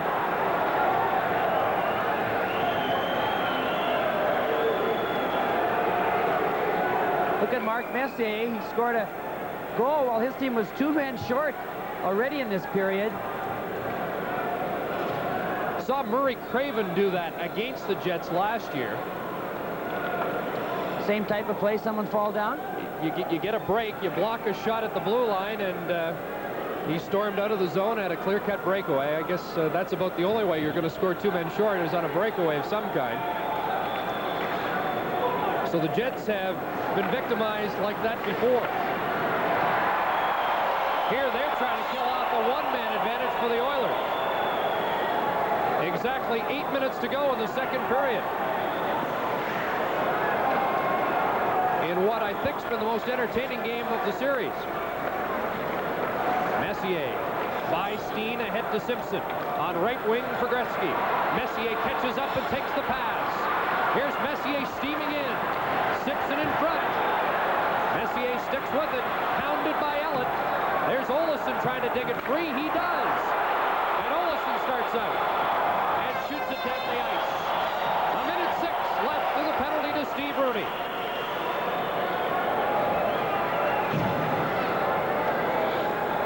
Tikkanen for Craig Simpson. Charlie Huddy. Back to Gretzky. Here's Gretzky walking in. Watched by Boschman. Tikkanen to Huddy. Fires wide. There was an opening there, and Charlie just missed it by a few inches. Gretzky has possession. Messier back to Gretzky. Tikkanen. For Gretzky. Sharp angle. In front, Huddy hit the goal post. Charlie Huddy hit the goal post. Here's a loose puck, and Boschman gets it out. Chasing after it's Randy Gillen. Here they come. Gillen scores!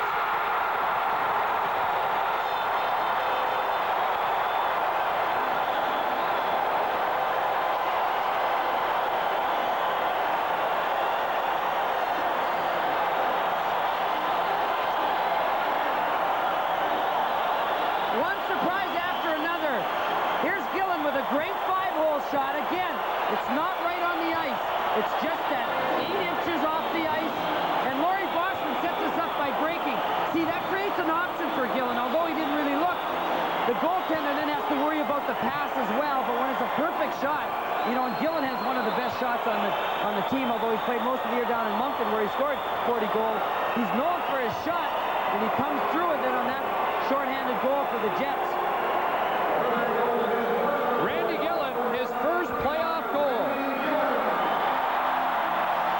Well, the Jets have picked themselves up off the mat. When they gave up that 2-man advantage shorthanded goal for the game to become tied, I thought this could be it, but I thought they'd let the air out of the building, but they have come back. Gillen from Boschman, short-handed. A native of West Germany. I was surprised he shot there. Taglianetti was catching up on the play. It could have been a 3-on-2. He saw something and certainly made good on it.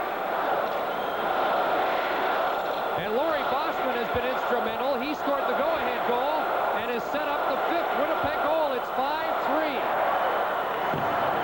Oilers still on the power play, but Rudy's penalty about to expire. Waters has no stick in front, Chris.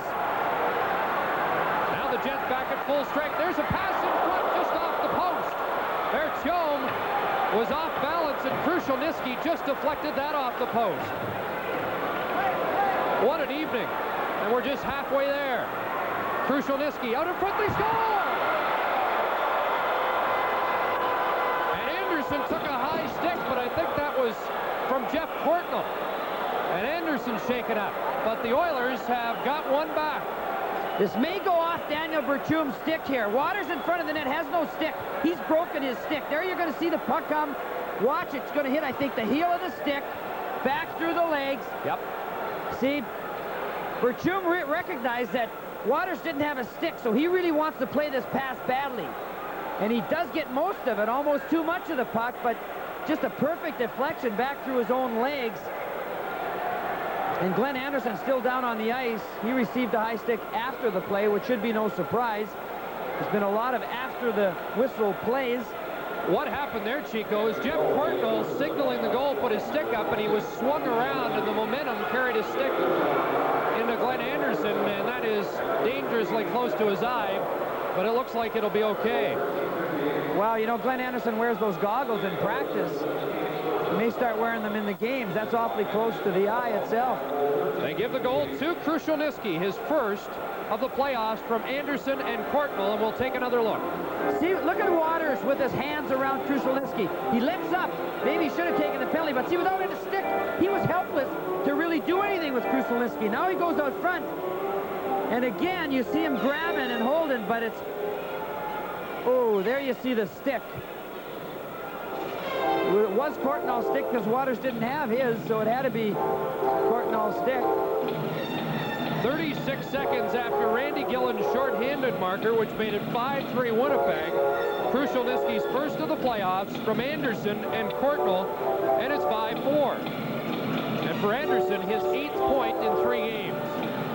Now here's the experience of Andy Van Hellemond. He wanted to explain to Dan about why those misconducts were called, but he didn't want to go over in the heat of the moment. Now he's gone over. He's finally explained it to Maloney. And I don't know if it makes Dan feel any better. But there you look at the puck in the net again. And there you watch the stick come up. There you see Glenn Anderson getting hit with Courtnall's stick right under the eye itself.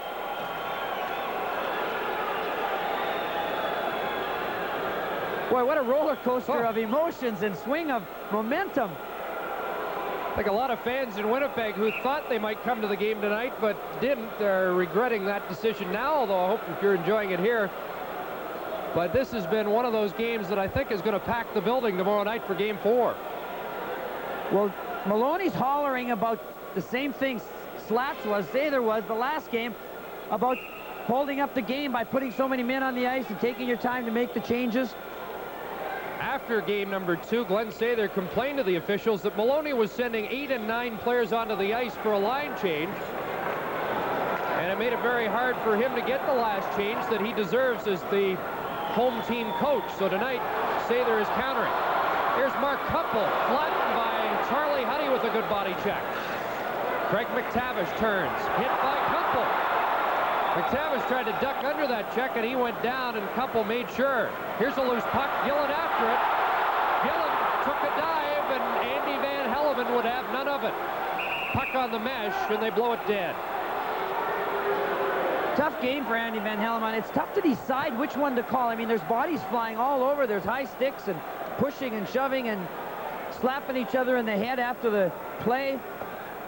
But every game has been like this. Well, at least the last 2. I'm sure, you know, the referees are talking among themselves and saying, boy, I hope you don't get that Edmonton-Winnipeg series.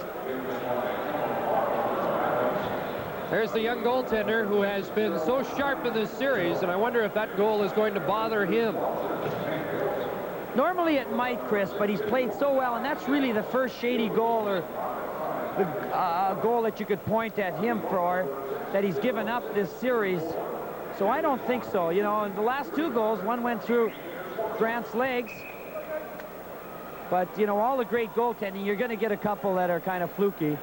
Notice how I always stick up for those goaltenders, defend them. We've noticed. I'm sure.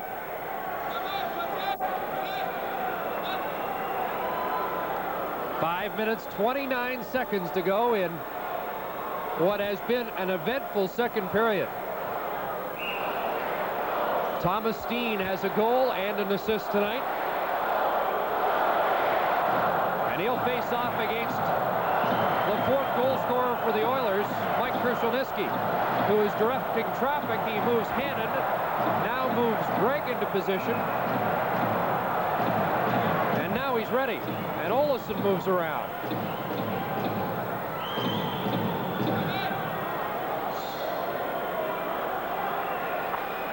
Gauthier drops it in. And Greg has it for the Oilers. And here's a slashing penalty against Craig Muni. And Andy Van Hellemond is clamping down. Well, it's just a little spin by Craig Muni, and he gives Olesen a little chop. And I don't know if he hit plastic, but it kind of made a noise, and I think that's why Andy decided to call it. But as I mentioned, there's been so much of the stick work going on, it's really hard to decide, you know, if that was worse than something that happened earlier that he didn't call. And everybody tonight is earning their money. Here you watch it. Watch Muni just spin here. Watch. Boom. There you see the chop. In a lot of games that wouldn't be called, but this is the type of game that's on that fine line of getting out of hand. And Van Hellemond's trying to maintain control. The Jets are trying to maintain control too. They've had a 3-goal lead, a 2-goal lead, and now it's 1. 5-4.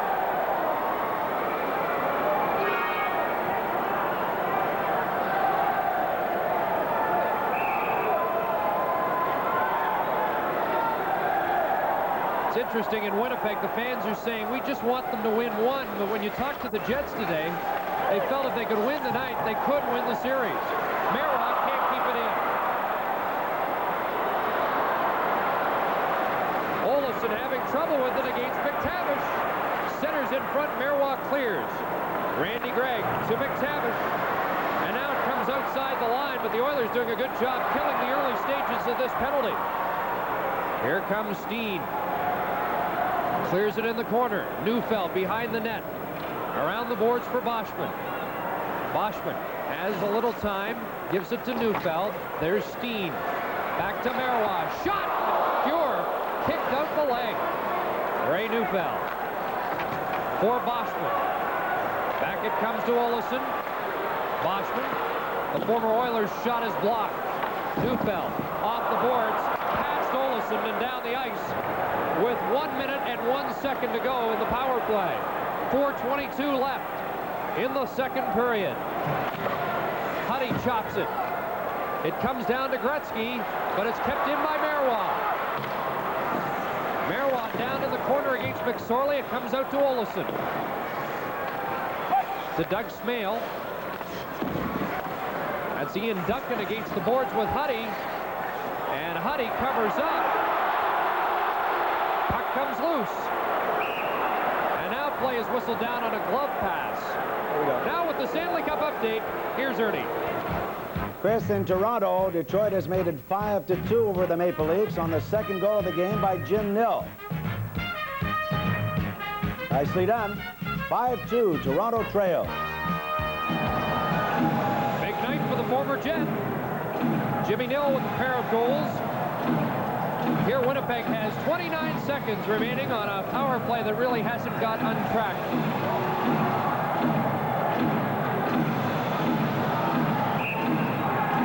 Jets have 6 men out. Somebody's got to go to the bench. It'll be Doug Smale. Well, again, this has been the hot line for the Jets tonight. They scored on the last power play chance. Steve's having a great game, and Olofsson has probably been the best player on the Jets tonight. When you look down the line on both teams, every player has answered the bell. And that's why this series, and especially this game tonight, has been just top-notch from beginning to end. You saw Mark Messier buying some time for his Oiler teammates there as the penalty-killing unit wants to get a bit of a breather. Messier had to do some tape work on his stick. And Messier has logged a lot of ice time tonight. He is such a factor for the Oilers in all capacities. Ellen moves in, fires right on, rebound, and Pure with 2 big stops. Ellen has it again. Shoots, that's knocked down by McSorley. Boschman fanned on the shot. Boschman to the corner against McSorley. Knocked free by Steen. McTavish gets it ahead for Messier. Up against Carlisle. And Messier slows it down. Feeds it in for McTavish. What a flip pass that was. McTavish was almost in. He lost the stick, though, and here comes the Jets fire it in, and now it's cleared out, and icing the call against Winnipeg as Dave Ellett's pass came from his own side of center. 3 minutes, 16 seconds to go in this second period.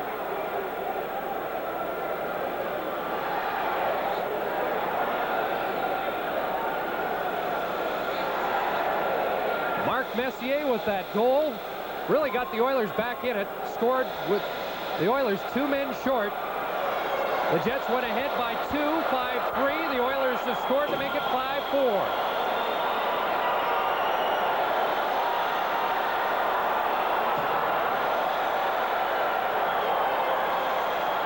And the white wave has started here at the Winnipeg Arena.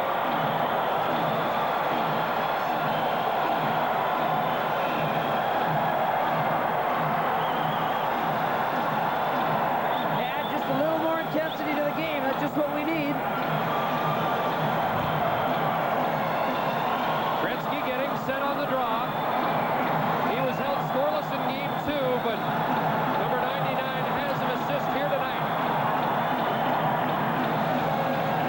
Boudelier up ahead to Olofsson. Olofsson passing left wing, and Muni goes back to get it to Esa Tikkanen. And now Randy Gregg starts up for Edmonton.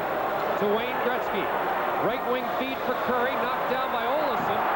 Olofsson was hauled down by Curry. And you can hear the fans react on that play. Doug Smale checked in the neutral zone. Taglianetti moves up. Backhands it in. Smale takes Muni to the board. Centered in front. And up with it come the Oilers. Gretzky with Tikkanen. Tikkanen takes the pass. Over to Gregg. Gregg shooting. Berthiaume makes the stop. Gretzky on the doorstep. Taken out of the play by Marois. Fans anticipating Marois' check on Gretzky, and they get excited every time they see a Jet line up number 99.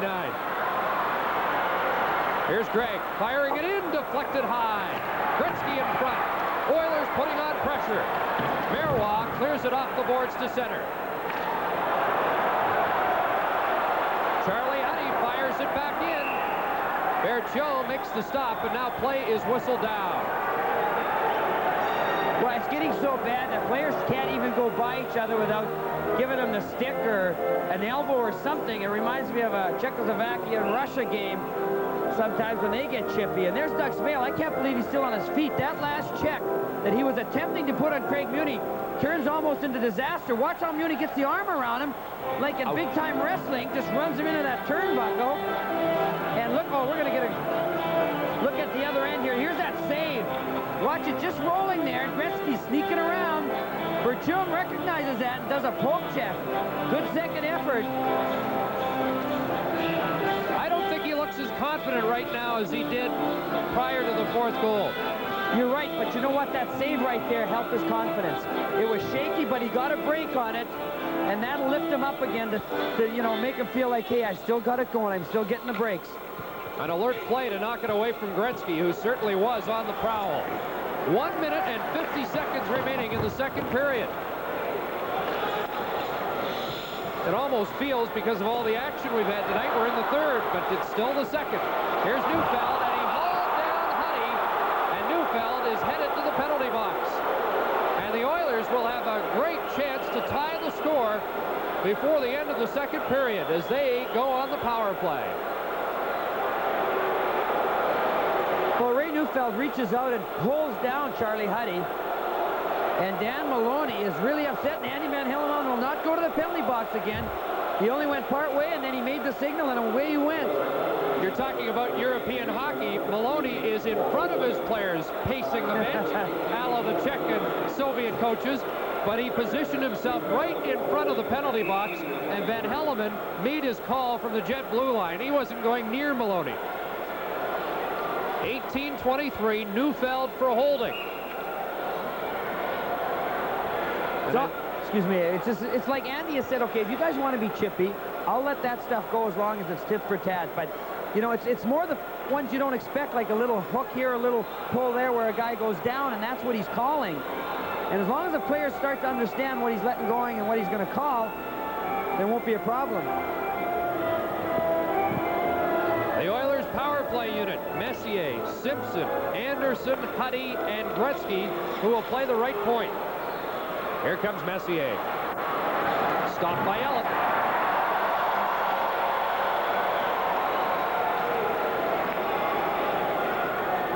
Remember the last time the Oilers were on the power play, Gillen scored shorthanded. 2 shorthanded goals in this game, 1 for either side. Boschman and Steen, the penalty killers, as the Oilers work it out to center for Messier. To the line. Anderson being watched by Marois. Under a minute to go in the second period. Boschman. Ellett against the boards, dug free by Anderson to Gretzky.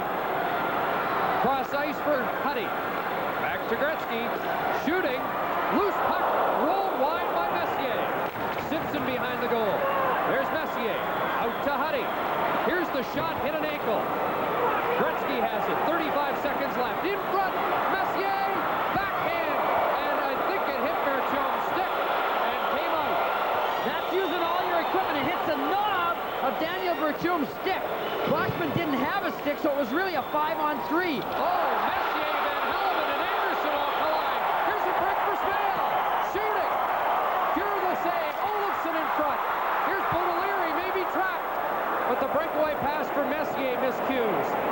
That collision with referee Van Hellemond almost ended up in a great scoring chance for the Oilers, or the Jets, and that will do it. What a second period it was. 3 goals in the first. We had 6 more in the second. It's 5-4 after 2. Let's take another look at the hit in mid-ice, Chico. Well, stay tuned, folks, because you might see things you've never seen before, like this hit here.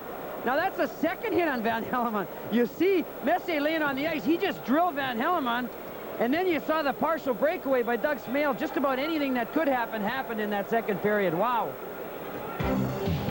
So the score at the end of 2 periods, Winnipeg 5, Edmonton 4. Winnipeg, and for the Oilers, Roman Lacombe, Kevin Lowe, Mark Messier, and Mike Krushelnyski. And Messier's goal came when the Oilers were 2 men short. Still a lot of hockey to come there.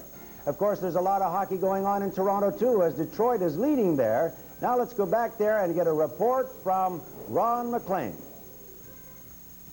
In Toronto, Detroit really took control of the game in the second period. Each team had a 2-man advantage. The difference is the Wings scored on theirs. Adam Oates got the goal.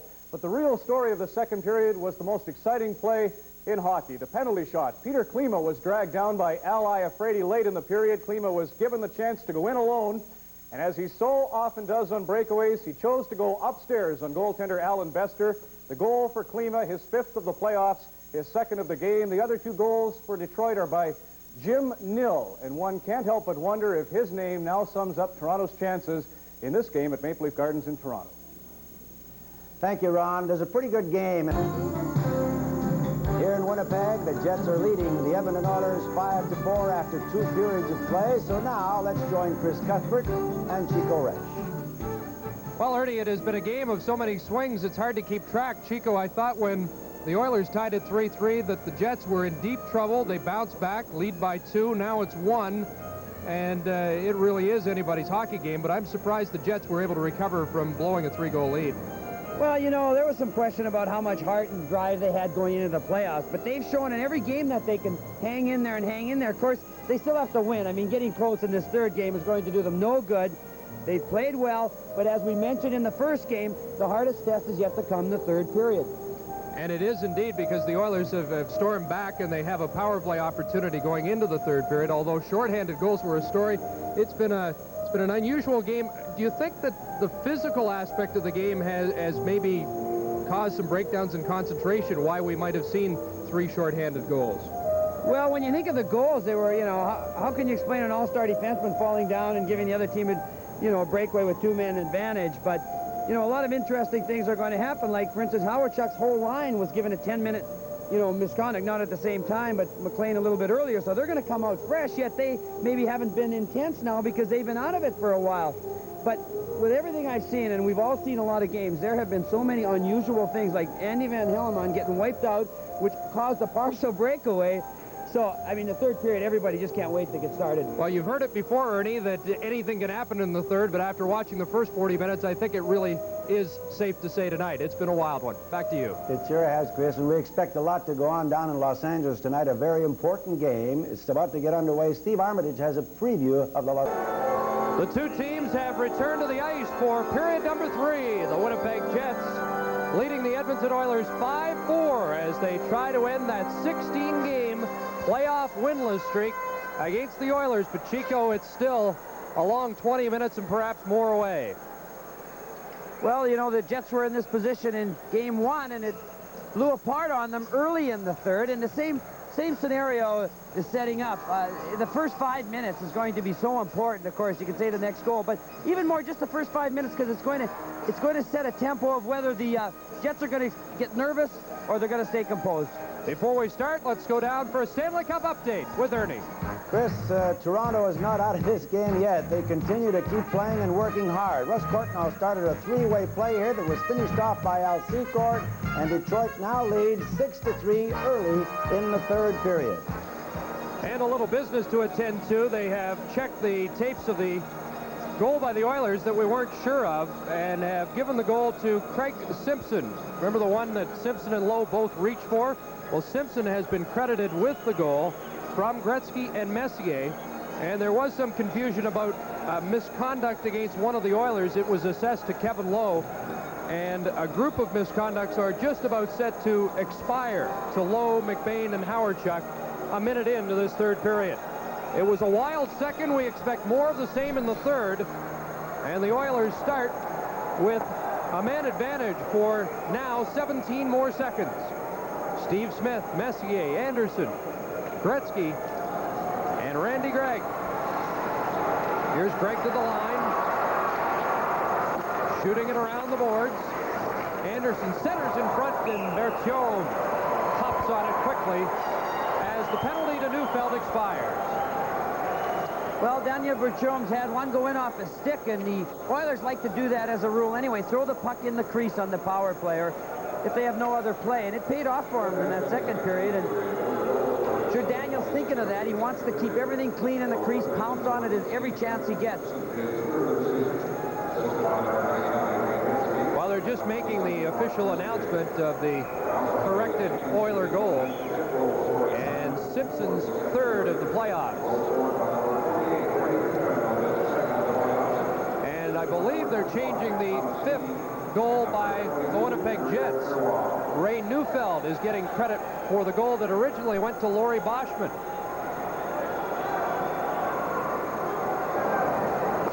It's been one of those nights where it's hard to keep track of a lot of things. There's been so much happening. And right now, Rooney and Gregg have words, and Messier and Boschman look eye to eye. Most nights the players will just turn away, but tonight, if they just get touched, they come right back, and it's playoff hockey, folks. That's what everyone's been waiting for, and these two teams haven't disappointed their fans. Well, the Oilers have come back before against this Jet team, and I'm I'm sure that's in the back of Winnipeg's mind. They've been snake bit against this Oiler club in the playoffs. Shot right on. Bertium tested from well out by Randy Gregg. Well, is it in the back of their mind? I guess a psychologist might tell you the only way they're going to overcome the Oilers is not thinking about past defeats. That's right. Here, now look at the screen here. You can see Daniel Bertium cannot see the puck, but he goes down, plays the percentages, covers low. It's a big save for him to start this third period. From the faceoff, Jets get control. Knocked around the boards, and out it comes. And into Oiler territory. Gregg retreats.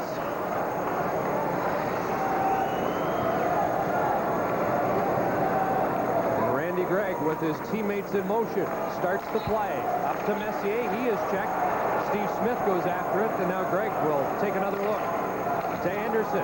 Here's Simpson breaking, couldn't field the pass. Simpson down in the corner. There's Messier on the other side, dodges a check, tries to center it. Anderson swats at it. It goes to the boards, and Neufeld, who has been credited with the 4th of 5 Jet goals, is fighting for it along the boards. Look at Messier hacking away. But he's playing the puck, and it slides out to center. Doug Smale goes back. Over on the left wing to Steen, in the middle to Olofsson. He knocks it down into the Oilers zone. Next whistle, and Howard, Chuck, and McLean will return to the ice from their misconducts with Kevin Lowe. Right now it's Portnoy. Jeff Portnoy crossing the line. Lacombe trailing, shooting, and it didn't get through. Boudelier blocking it. And that could have saved the tying goal. Here's Huddy shooting through the goal crease with McTavish on the doorstep.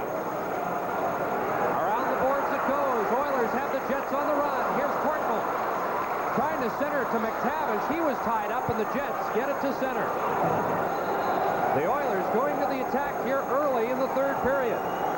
Marty McSorley to Curry, and it slides down into the Winnipeg zone. Waters, long pass to Kumpel. Ian Duncan on the move. Kumpel shooting, knuckleball, and Fuhr on a change of direction shot makes an alert save.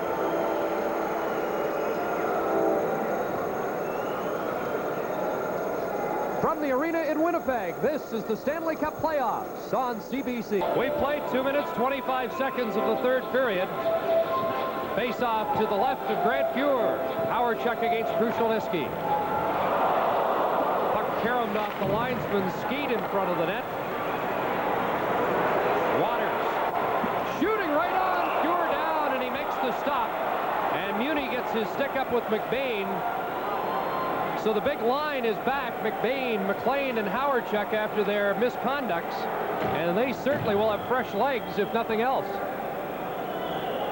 2 excellent saves early in this third period by Grant Fuhr, you know, and it's such an advantage to have a goaltender that you know he's always going to be confident. He's never going to give up like a goal that's really going to kill you. A bad goal now for the Oilers would really hurt them.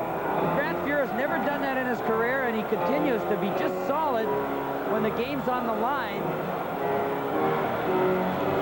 Howard Chuck wins the draw. Hannon gives chase, and he gets it outside the line. Waters against Hannon. Steve Smith chopped at it, and it comes to Kevin McClellan on the right wing. Following up is Krushelnyski. The rangy center with all that reach. Fires, just missed. McClellan off the mesh. Trying to center it. Knocked off the puck by McBain. And Carlisle gets it to center. Howard Chuck's lost his stick. Gregg over on the other side. Now it's McClellan. Tim Waters turning, had some trouble with it. He better watch out with McClellan on the prowl. Now up to Howard Chuck. From center right on. Steve Smith.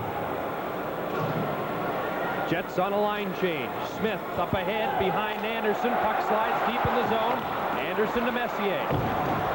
Behind the net it goes. Anderson falls down. Marois reaching for it. Marois against Messier, and Marois gets it ahead to Boschman. Now to Neufeld. Over to Dave Ellett. And he clears it in just wide of the goal.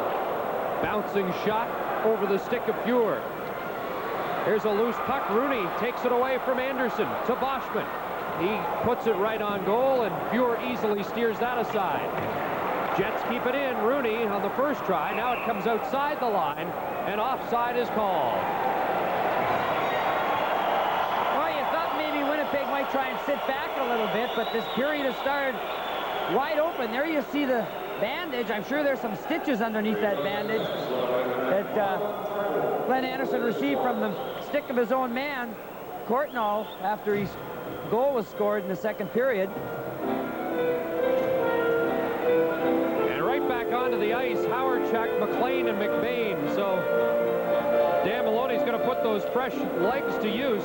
Unbelievable how the top three players on that Jet offense all got misconducts in the second period, and the Jets were able to hang in there.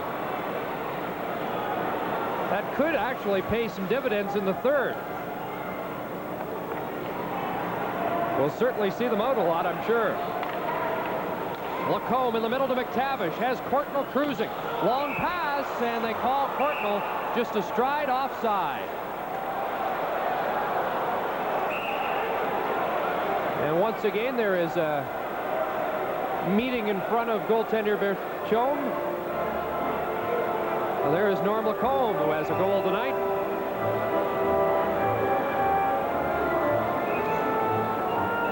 Glenn Sather was upset after game 2 at the constant stoppages and the fact that the flow that the Oilers liked wasn't there. And I think the Jets have dictated the tempo to a certain extent again in game 3.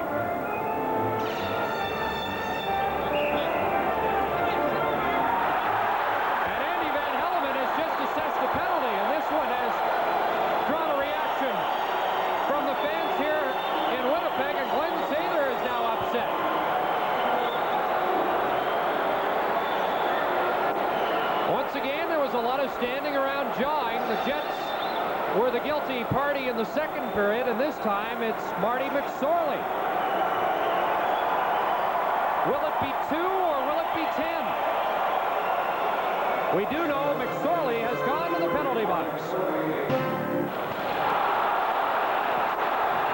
And we've got another penalty coming up as we pick up the action. Paul McLean was leveled in front of goaltender Grant Fuhr.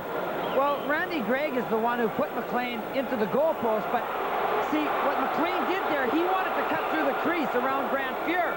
If he had gone the other way, now watch, see, he's going to try and cut through the crease here.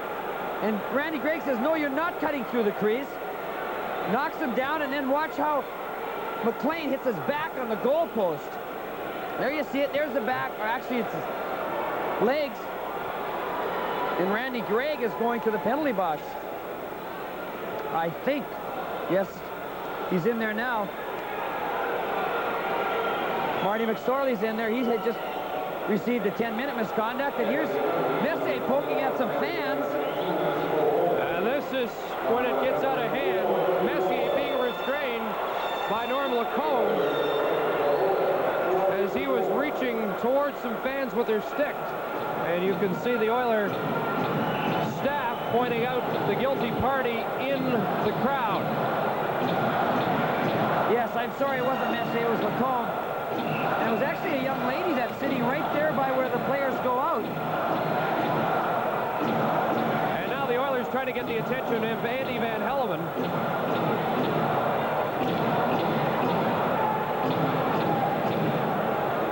Glenn Sather would like to point out the fan in the crowd, and Van Hellemond thinks it's the Oilers complaining about the penalty, so he's not too eager to go over there. Actually, it isn't a lady. It's a gentleman a couple rows behind who probably threw something. This year in Pittsburgh, the Devils and Pittsburgh got into a big ruckus when a fan threw some Coke, beer, whatever on one of the rookie Devils, and that erupted into a real melee. Glenn Sather's Oilers will be a man short. There you can see the police are on the scene. Threatening him with probably a game misconduct if that fan doesn't smarten up. Would you say that's what he's telling him? I think that's pretty well what he's got already. You don't mind the rough stuff on the ice, but there's no part. The fans have no part in getting involved, and nor do the players with the fans.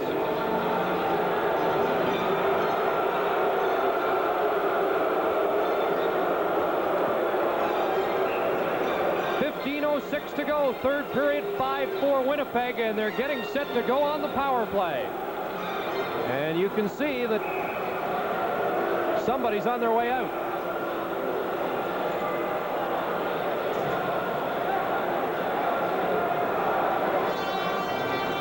And we're ready to go. Carlisle to Ellett. Ellett in the corner for Howardchuk. Ian Duncan reaching for the puck. Muni cleared it over the glass and out of play.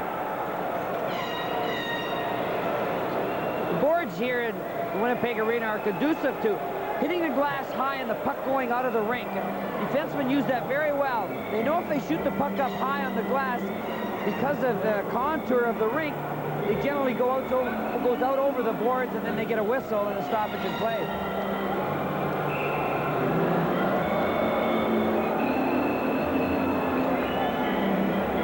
Andrew McBain comes out, and he takes the place of Duncan. Muni around the boards. McTavish is there for the Oilers. Off the boards and out to center. Howardchuk can't get by McTavish. Here's Messier, one-on-one against Carlisle. Messier already with a shorthanded goal. This time retreats, and he'll kill some time. Messier put it right onto the glove of Dave Ellett. On right wing to McBain. McLean in the middle, missed the pass, but Carlisle's there. Carlisle in and around the boards for McLean to Howardchuk. Howardchuk back to Carlisle. This is Ellett having trouble with it. In for McLean. Howardchuk against Muni. Carlisle to McLean. Fires, missed the net. Big shot right from the slot, but he was off target. Here's Howardchuk trying to come from behind. Carlisle, one good move, works his way in. Howardchuk in the slot, can't get the shot away. He was up against Kevin Lowe. 45 seconds left in the penalty to Randy Gregg. A big chance for the Jets to go up by 2. Here's Thomas Steen, he's had a big night. Loses the puck there, and Huddy clears the zone.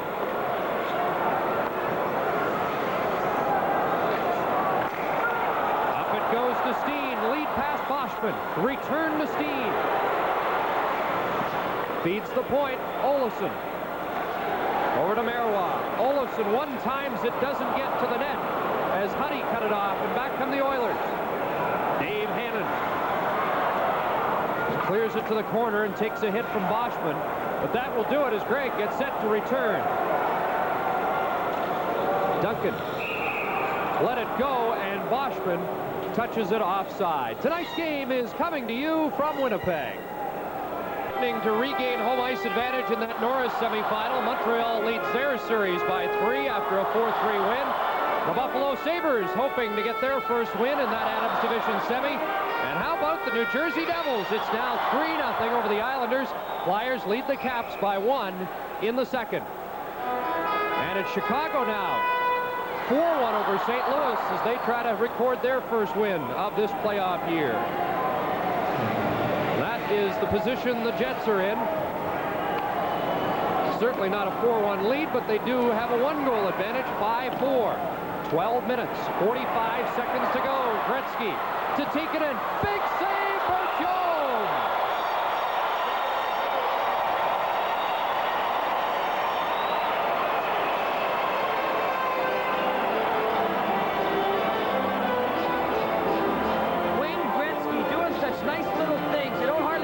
Sometimes, but watch how he puts his pass right on the stick of Tikkanen, and Tikkanen just shoots it right at his feet are moving, gets it up a little bit high though, but again it wasn't so much the save, although it was a dandy save, but covering up that rebound. And Daniel Berthume, even though we wondered how he'd react after he gave up a shaky goal in the second, has really bounced back, and here early in the third has come up with some saves that look like he has his confidence. His record in the playoffs is 4-5, but Danielle has that goals against average under 3. And he has given the Jets really all they could ask for in these playoffs. Howardchuk, McLean, and McBain out there against the Gretzky line, and this is McBain at center with Howardchuk. Over the line, the drop for Howardchuk, he missed it. And Tikkanen swings back for the Oilers with Curry and Gretzky. Here's Gretzky to the line. Gretzky for Curry. The trailer, Huddy almost reached the puck in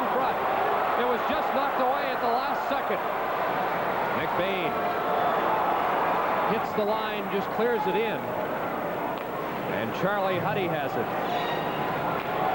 Cross for Smith, up to Curry. Tikkanen was taken down by Hawerchuk, and Tikkanen chasing Hawerchuk. Here's a stolen puck by Olofsson.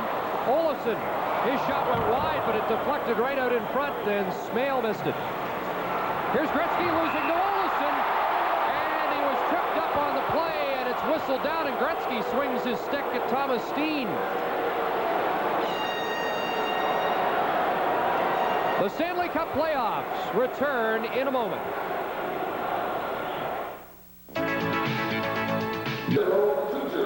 11:39 left in the third period. Jets lead by 1, and then they have a one-shot advantage, 25-24. Peter Taglianetti up to Gillen. He deflects it in the center ice area. Kumpel gives chase. And now Courtnall has it for the Oilers. He turns back in his own zone and gives off to Lowe. Craig Muni to Lowe. Bouncing puck near the line, and it's whistled down on the offside. Things getting a little more cautious here in the third, Chico. Yeah, things are at least under control. It's not so wide open and reckless like it was. But obviously it's going to erupt sometime. You know, it'll only go like this for so long with these two teams. There's just too much intensity and too much at stake. I mean, let's face it, for the Jets, this is their season. This is their playoffs. Glenn Sather's team have won 16 games over the Jets in the playoffs. 5 of those were by 1 goal. But it's a monkey that's been tough to shake for the Jets. Kevin Lowe flips it high, looking for Lacombe. Taglianetti went diving for it to knock it away, and he may be shaken up. He went head first into the boards. But he bounces up. And he held on. Didn't create an error on that play. I think he actually caught the puck in the air. See it coming down. Watch, he's going for it. Then he gets upended, like two outfielders colliding, but Taglianetti hung on to the puck and made the out, or at least the offside.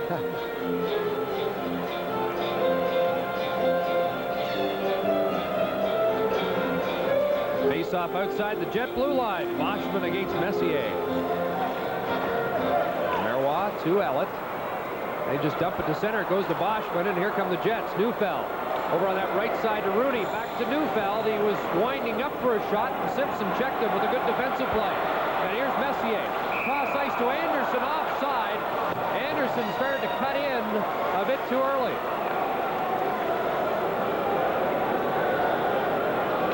You mentioned about the monkey on the Jets' back. It's an old cliche, but that's kind of turned into a gorilla. You talk about a jungle out there tonight. Jets have played gorilla hockey. You know, the Oilers can, and that's why we're seeing the kinds of battles that we've seen in these first few games. Well, folks, you saw that. Rooney got the stick up on Anderson, and Anderson directed a vicious slash at Rooney. Anderson has got himself in trouble in the past with that type of thing, and we'll wait and see how Andy Van Hellemond calls it. He's sending Anderson to the dressing room. Now, what could that mean?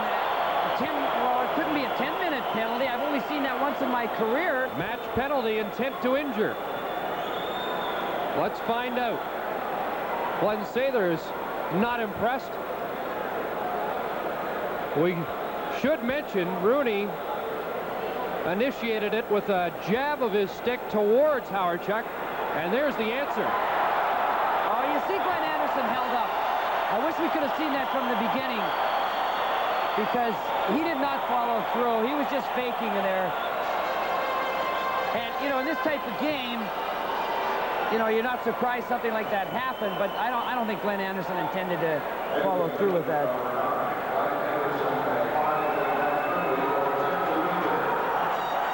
A 5-minute major. So the Jets have an enormous opportunity to add to their lead. Well, I think you're right, Chico. I think Anderson has to take responsibility for his actions, but the fact that he clearly held up would indicate there was no intent to injure. Exactly. I don't know if Andy didn't see that, but the replay showed it clearly, and we have to be fair. He obviously deserved a 2-minute penalty, but maybe not a 5. And Craig Simpson will have to serve the penalty. So you'd lose Anderson for the game, Simpson for the next 5 minutes, and the Jets go on the power play. What an opportunity for Winnipeg.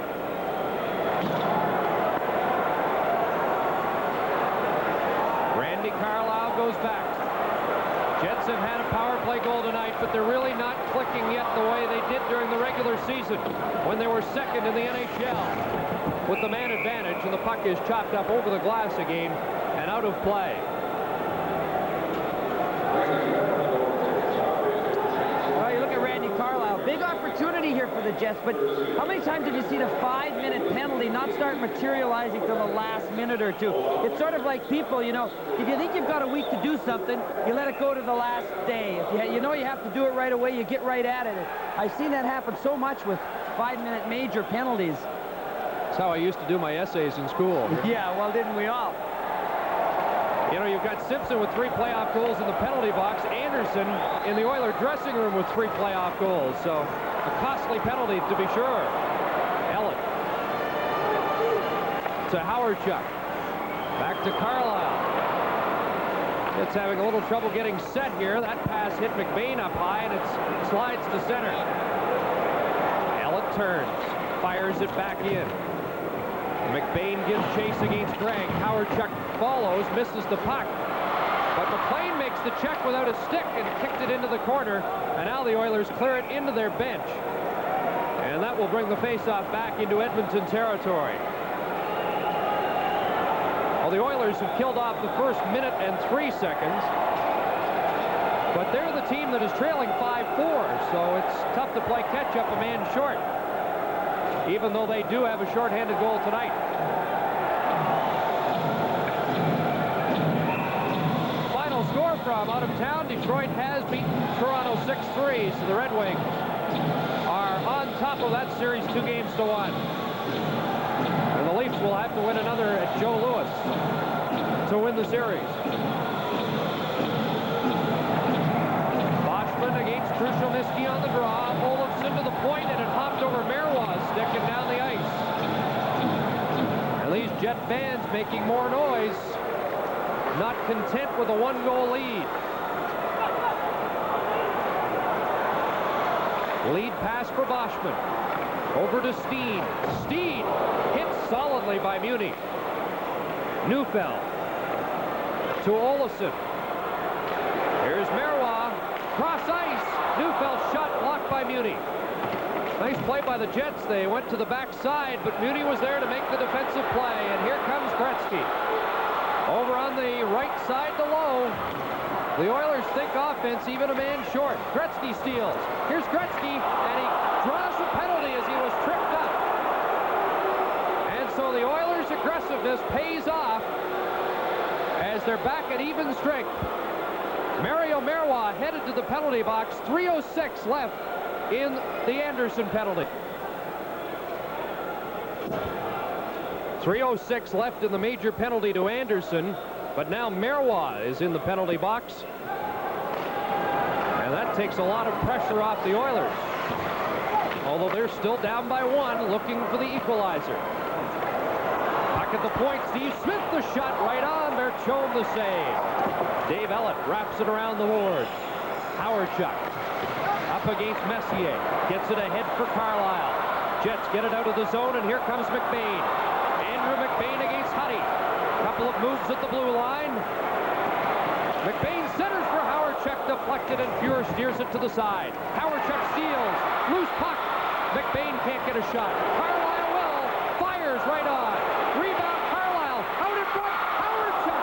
And Huddy sprawled to knock that away. Great chance for the Jets, and now another penalty coming up. This one going against Edmonton. I thought Mark Messier got away with a great play. He had just put a little hook on Randy Carlyle at the blue line, but he got caught. So the Jets will go back on the power play. 7:55. Locks holding the call. So the Jets will have a 4-man against 3 advantage. 7:55 to go. 5-4. Jets lead the Oilers. Yari Curry is the lone forward for the Oilers. Hawerchuk and McBain up front. Ellett and Olofsson on the points. Andrew McBain works his way in. Back to Olofsson. Gives off to Ellett. Olofsson sets up, fires, and Fuhr with the glove save. Well, you better make sure you've got a screen in front or some distraction, because if Grant Fuhr gets a look at anything from this range, he just gobbles it up like a vacuum. Now watch this great glove save. And Grant, you know, he gives you a little bit extra. That's why you love him as a goaltender, whether he's on your favorite team or not. He's so exciting to watch. Beautiful save and beautiful finish. Great opportunity for the Jets, but they're going to have to come up with a little bit better game plan than just shooting from out there on this 4-on-3. Dan Maloney's walked miles tonight. His Jets 1 for 7 against Grant Fuhr and the Oilers on the power play. 3 for 19 in this playoffs. Hawerchuk's pass knocked down in front, and here's Craig McTavish. McTavish can't get by Ellett. Back comes Frederick Olofsson. 4 skaters to 3. The Jets have the advantage. Hawerchuk, Olofsson fires wide. Big shot off the target. Up with it comes Steve Smith, and he clears it down. Another bad choice by the Jets. Shooting from out near the blue line. With all that ice to work with. Olofsson watched by Hannon now, the penalty killer. Here's a pass on the near side for Ellett. Now it's Olofsson. They hit the line. McBain, Hawerchuk. Here's Ellett. Firing it, and that was off the target. Hawerchuk. Olofsson one-times it high. Out comes Neufeld. And now it's a 2-man advantage for the Jets. A 2-man advantage for Winnipeg. Neufeld back to Carlisle. Fires. Fuhr, another glove save. Rebound through the goal crease. Neufeld hit that one through the goal crease. Carlisle shooting at Fuhr, another save. Taglianetti. 17 seconds left in the first. Oiler penalty. In front it goes. Past Hawerchuk. Hannon clears it down the ice. Grant Fuhr is going the limit. He is stretching as far as he possibly can. What a series by Fuhr. Taglianetti to Carlisle. His shot doesn't get through. We're down. Still loose. They shoot. Another save.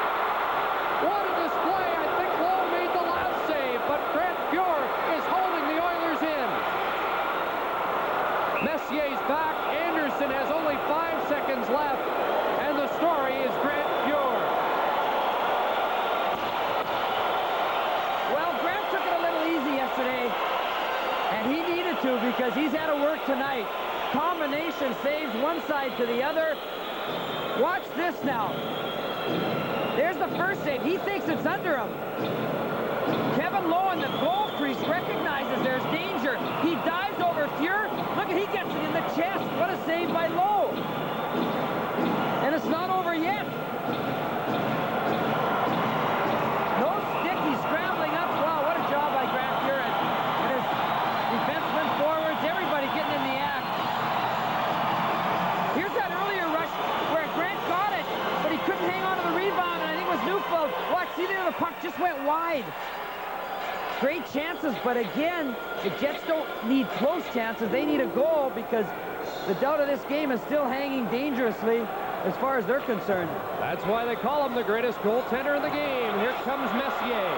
Shooting right on Berthiaume with the save. Craig pinches in. Oilers at full strength. And Randy Gillen turns.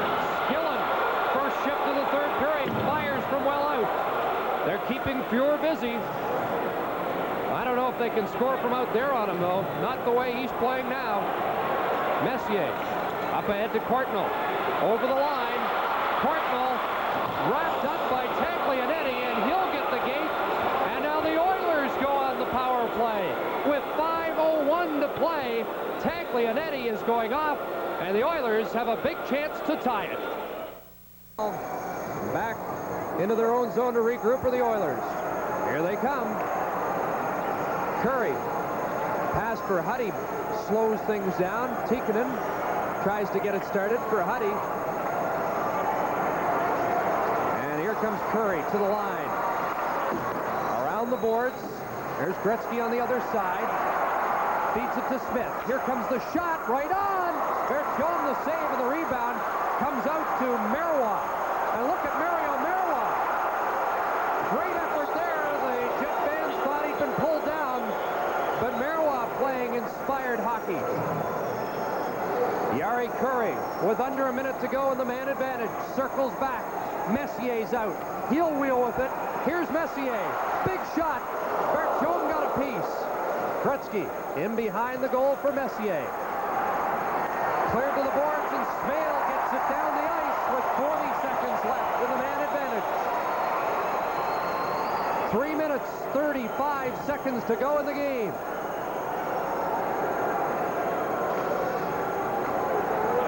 Gretzky to Tikkanen. Hits center and fires it in. Simpson, first man there. Around the boards for Messier. Messier gets by Waters. Now Waters back in on him. Steve Smith to Tikkanen. Tikkanen fires, blocked by Steen.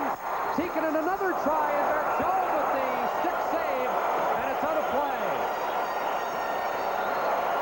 Well, you know, Grant Fuhr is the level of consistency that every goalie, even in the NHL, wants to get to. And, you know, sometimes it's inspiring to play against the best. And Daniel Berthiaume is really rising to the occasion. He's just watched Grant Fuhr keep his team in the game, and now watch this stick save. Great play by Steen at first, but it doesn't get out. And now again, the key here is not just the save, but Berthiaume recognizing his team is in danger. They're tired, deflects the puck up over the glass, and gets a very big whistle.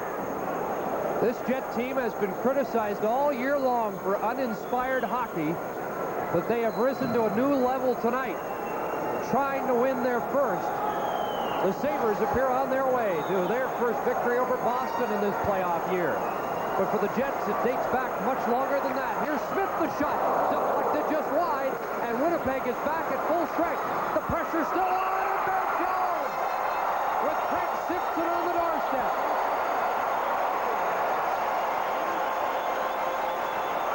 .255 to go, and I'm sure Berthiaume's, that isn't going to be his last save. Messier wins the faceoff, goes in the corner. Now you got to remember, Jeff Courtnall has one of the hardest shots in the league. And Berthiaume can't get his glove on it, but he squeezes it between his pants and his glove. And there you see the second effort of Simpson. With one hand, he's still trying to chop that tying goal into the net, and he's been such a force around the goal. He scored the last 2 winning goals for the Oilers, and he'll log a lot of ice time, I'm sure, down the stretch here with 2:55 to go.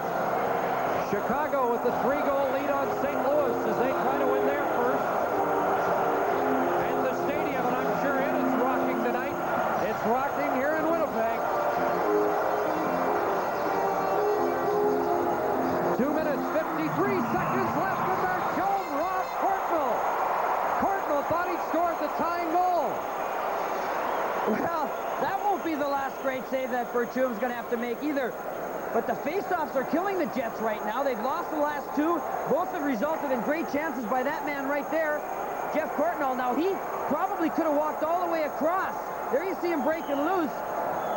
But good concentration. Again, Berthiaume knew where the puck was, casually reached down and covered up after making an excellent save.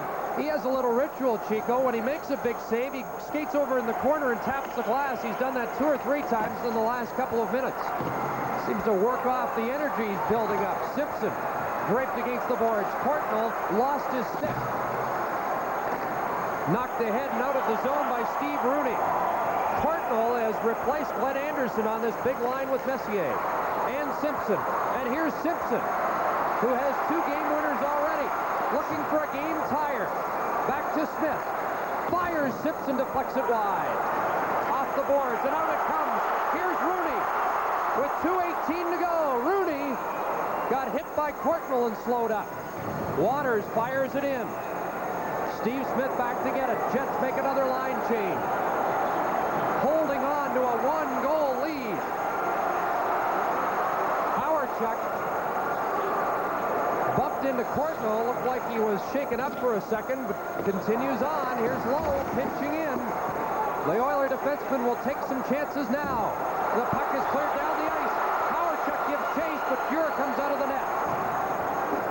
Around the boards it goes. 1 minute, 40 seconds left in regulation time. 5-4 Jets. Hawerchuk to McLean. McBain behind the net, taken out by Lowe, and here comes Gretzky. Up to Curry. Carlisle against Curry in front of the Oiler bench, and that was broken up. The Jet fans making noise. Will this be the night that drought comes to an end? 1 minute, 15 seconds left. Merwa flips it down, and it won't have enough for icing. Tikkanen up against Smale. And we're down to a minute left. A minute left in regulation time. Gretzky backhands it in. There, Jones throws it aside for Taglianetti. And he'll get it down into the center ice zone. An extra attacker is out. Messier over the boards. And offside is called. 45 seconds to go. Still 5-4 Jets.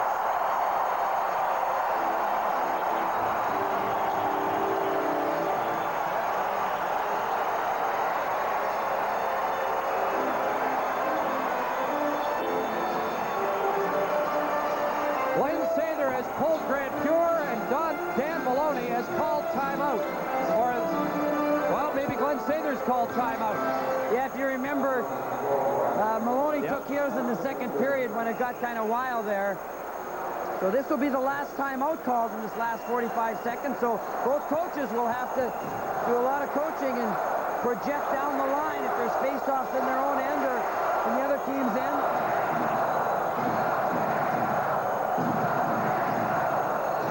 There you see Glenn Sather. He doesn't do a lot of coaching on his timeout.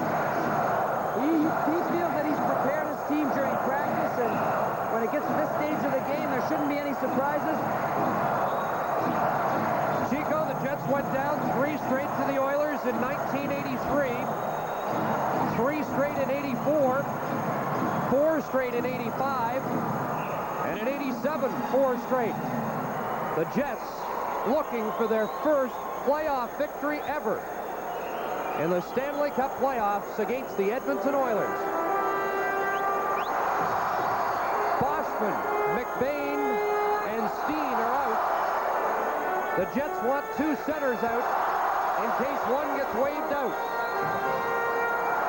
And for the Oilers, it's Messier, Simpson, Courtnall, Tikkanen, Huddy, and Gretzky. Fuhr remains out of the net. Here's Ellett with the net open. Ahead to Boschman. Boschman in. Scores!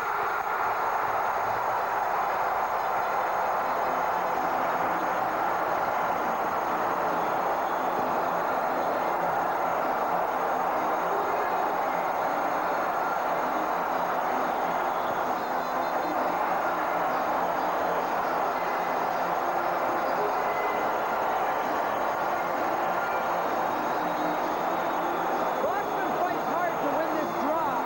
Gets it back. Ellett moves up, and then he hits Boschman with a return pass. Boschman hangs on. He's looking through the 5-hole. Charlie Huddy's going to have to work on that particular save. Did the best he could. But Bosch just waits. Right through the legs. Actually, Charlie Huddy got a piece of it with his skate, but that pretty much settles the issue tonight. Chico, they're still standing here at the Winnipeg Arena.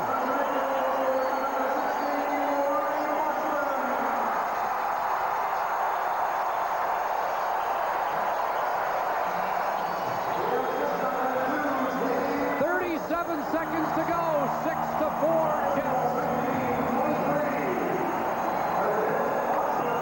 Dave Ellett got an assist. They took a goal away from Boschman earlier, but they won't take that one away. Here's Boudelier. And play whistle down as the puck pops over the glass with 15 seconds to go. Dan Maloney said, we'll be back after game 2.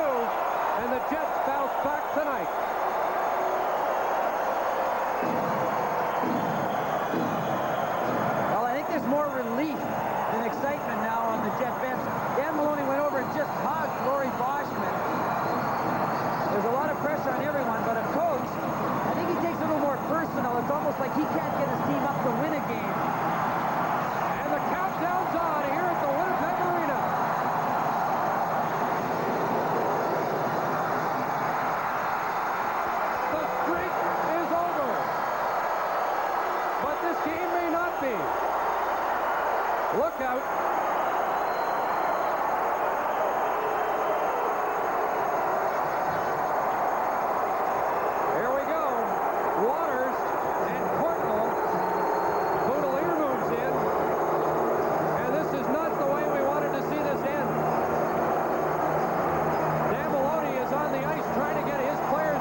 dressing room, as you mentioned. That's what I say. It really is up to the Jets because they just have more to lose. And I don't know, after a big win like this, you really want to enjoy it and not have it turn into sort of a tainted victory. But this, I think, is just a preview of what we're going to see tomorrow night. Not necessarily the fighting, but the same kind of intensity. Chico, the Jets said they could win tonight, but they went on and said they could win the series. They're a long way from that, but they're back in the series now. Dan Maloney, you know, the one thing you have to say for him, he has been positive the whole series. You know, even though his team lost the first two, that's all he's stressed. And sometimes the coach can get frustrated and say the wrong things, you know, but he hasn't. All he's done is stress the positive, and it's been a battle, but the Jets have finally got their reward tonight, and they finally get that gorilla off their back and are only down 2-1 now. Maloney waiting to find out what penalties have been assessed, along with his captain, Dale Hawerchuk. And one point should be made. There's always been a lot of pressure on Hawerchuk in series against the Oilers. He didn't score tonight, and the Jets still won 6-4. Well, Boschman's line played so well. Steen had a great game. Olofsson had a great game. And, of course, Berthiaume standing in the back there had a marvelous game. And it's because it wasn't easy. The the Oilers kept coming even when they were down 3 goals early. Just a marvelous hockey game when you look at all the things that happened. Our Stanley Cup playoff coverage continues in a moment.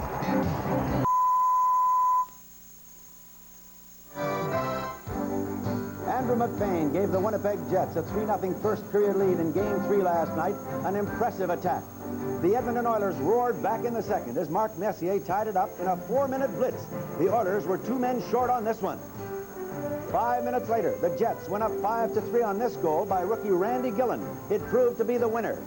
Jet netminder Daniel Berthiaume gave up another goal to the Oilers, but his brilliant saves preserved the lead and a 6-4 win, the first ever playoff win against Edmonton. The sparring continued well after the game, which Dan Maloney predicted the Jets would win, which sets the stage for another exciting confrontation between these two fired-up teams. Tonight, Game 4 of the Smythe Division semifinals, the Edmonton Oilers and the Winnipeg Jets on Hockey Night in Canada.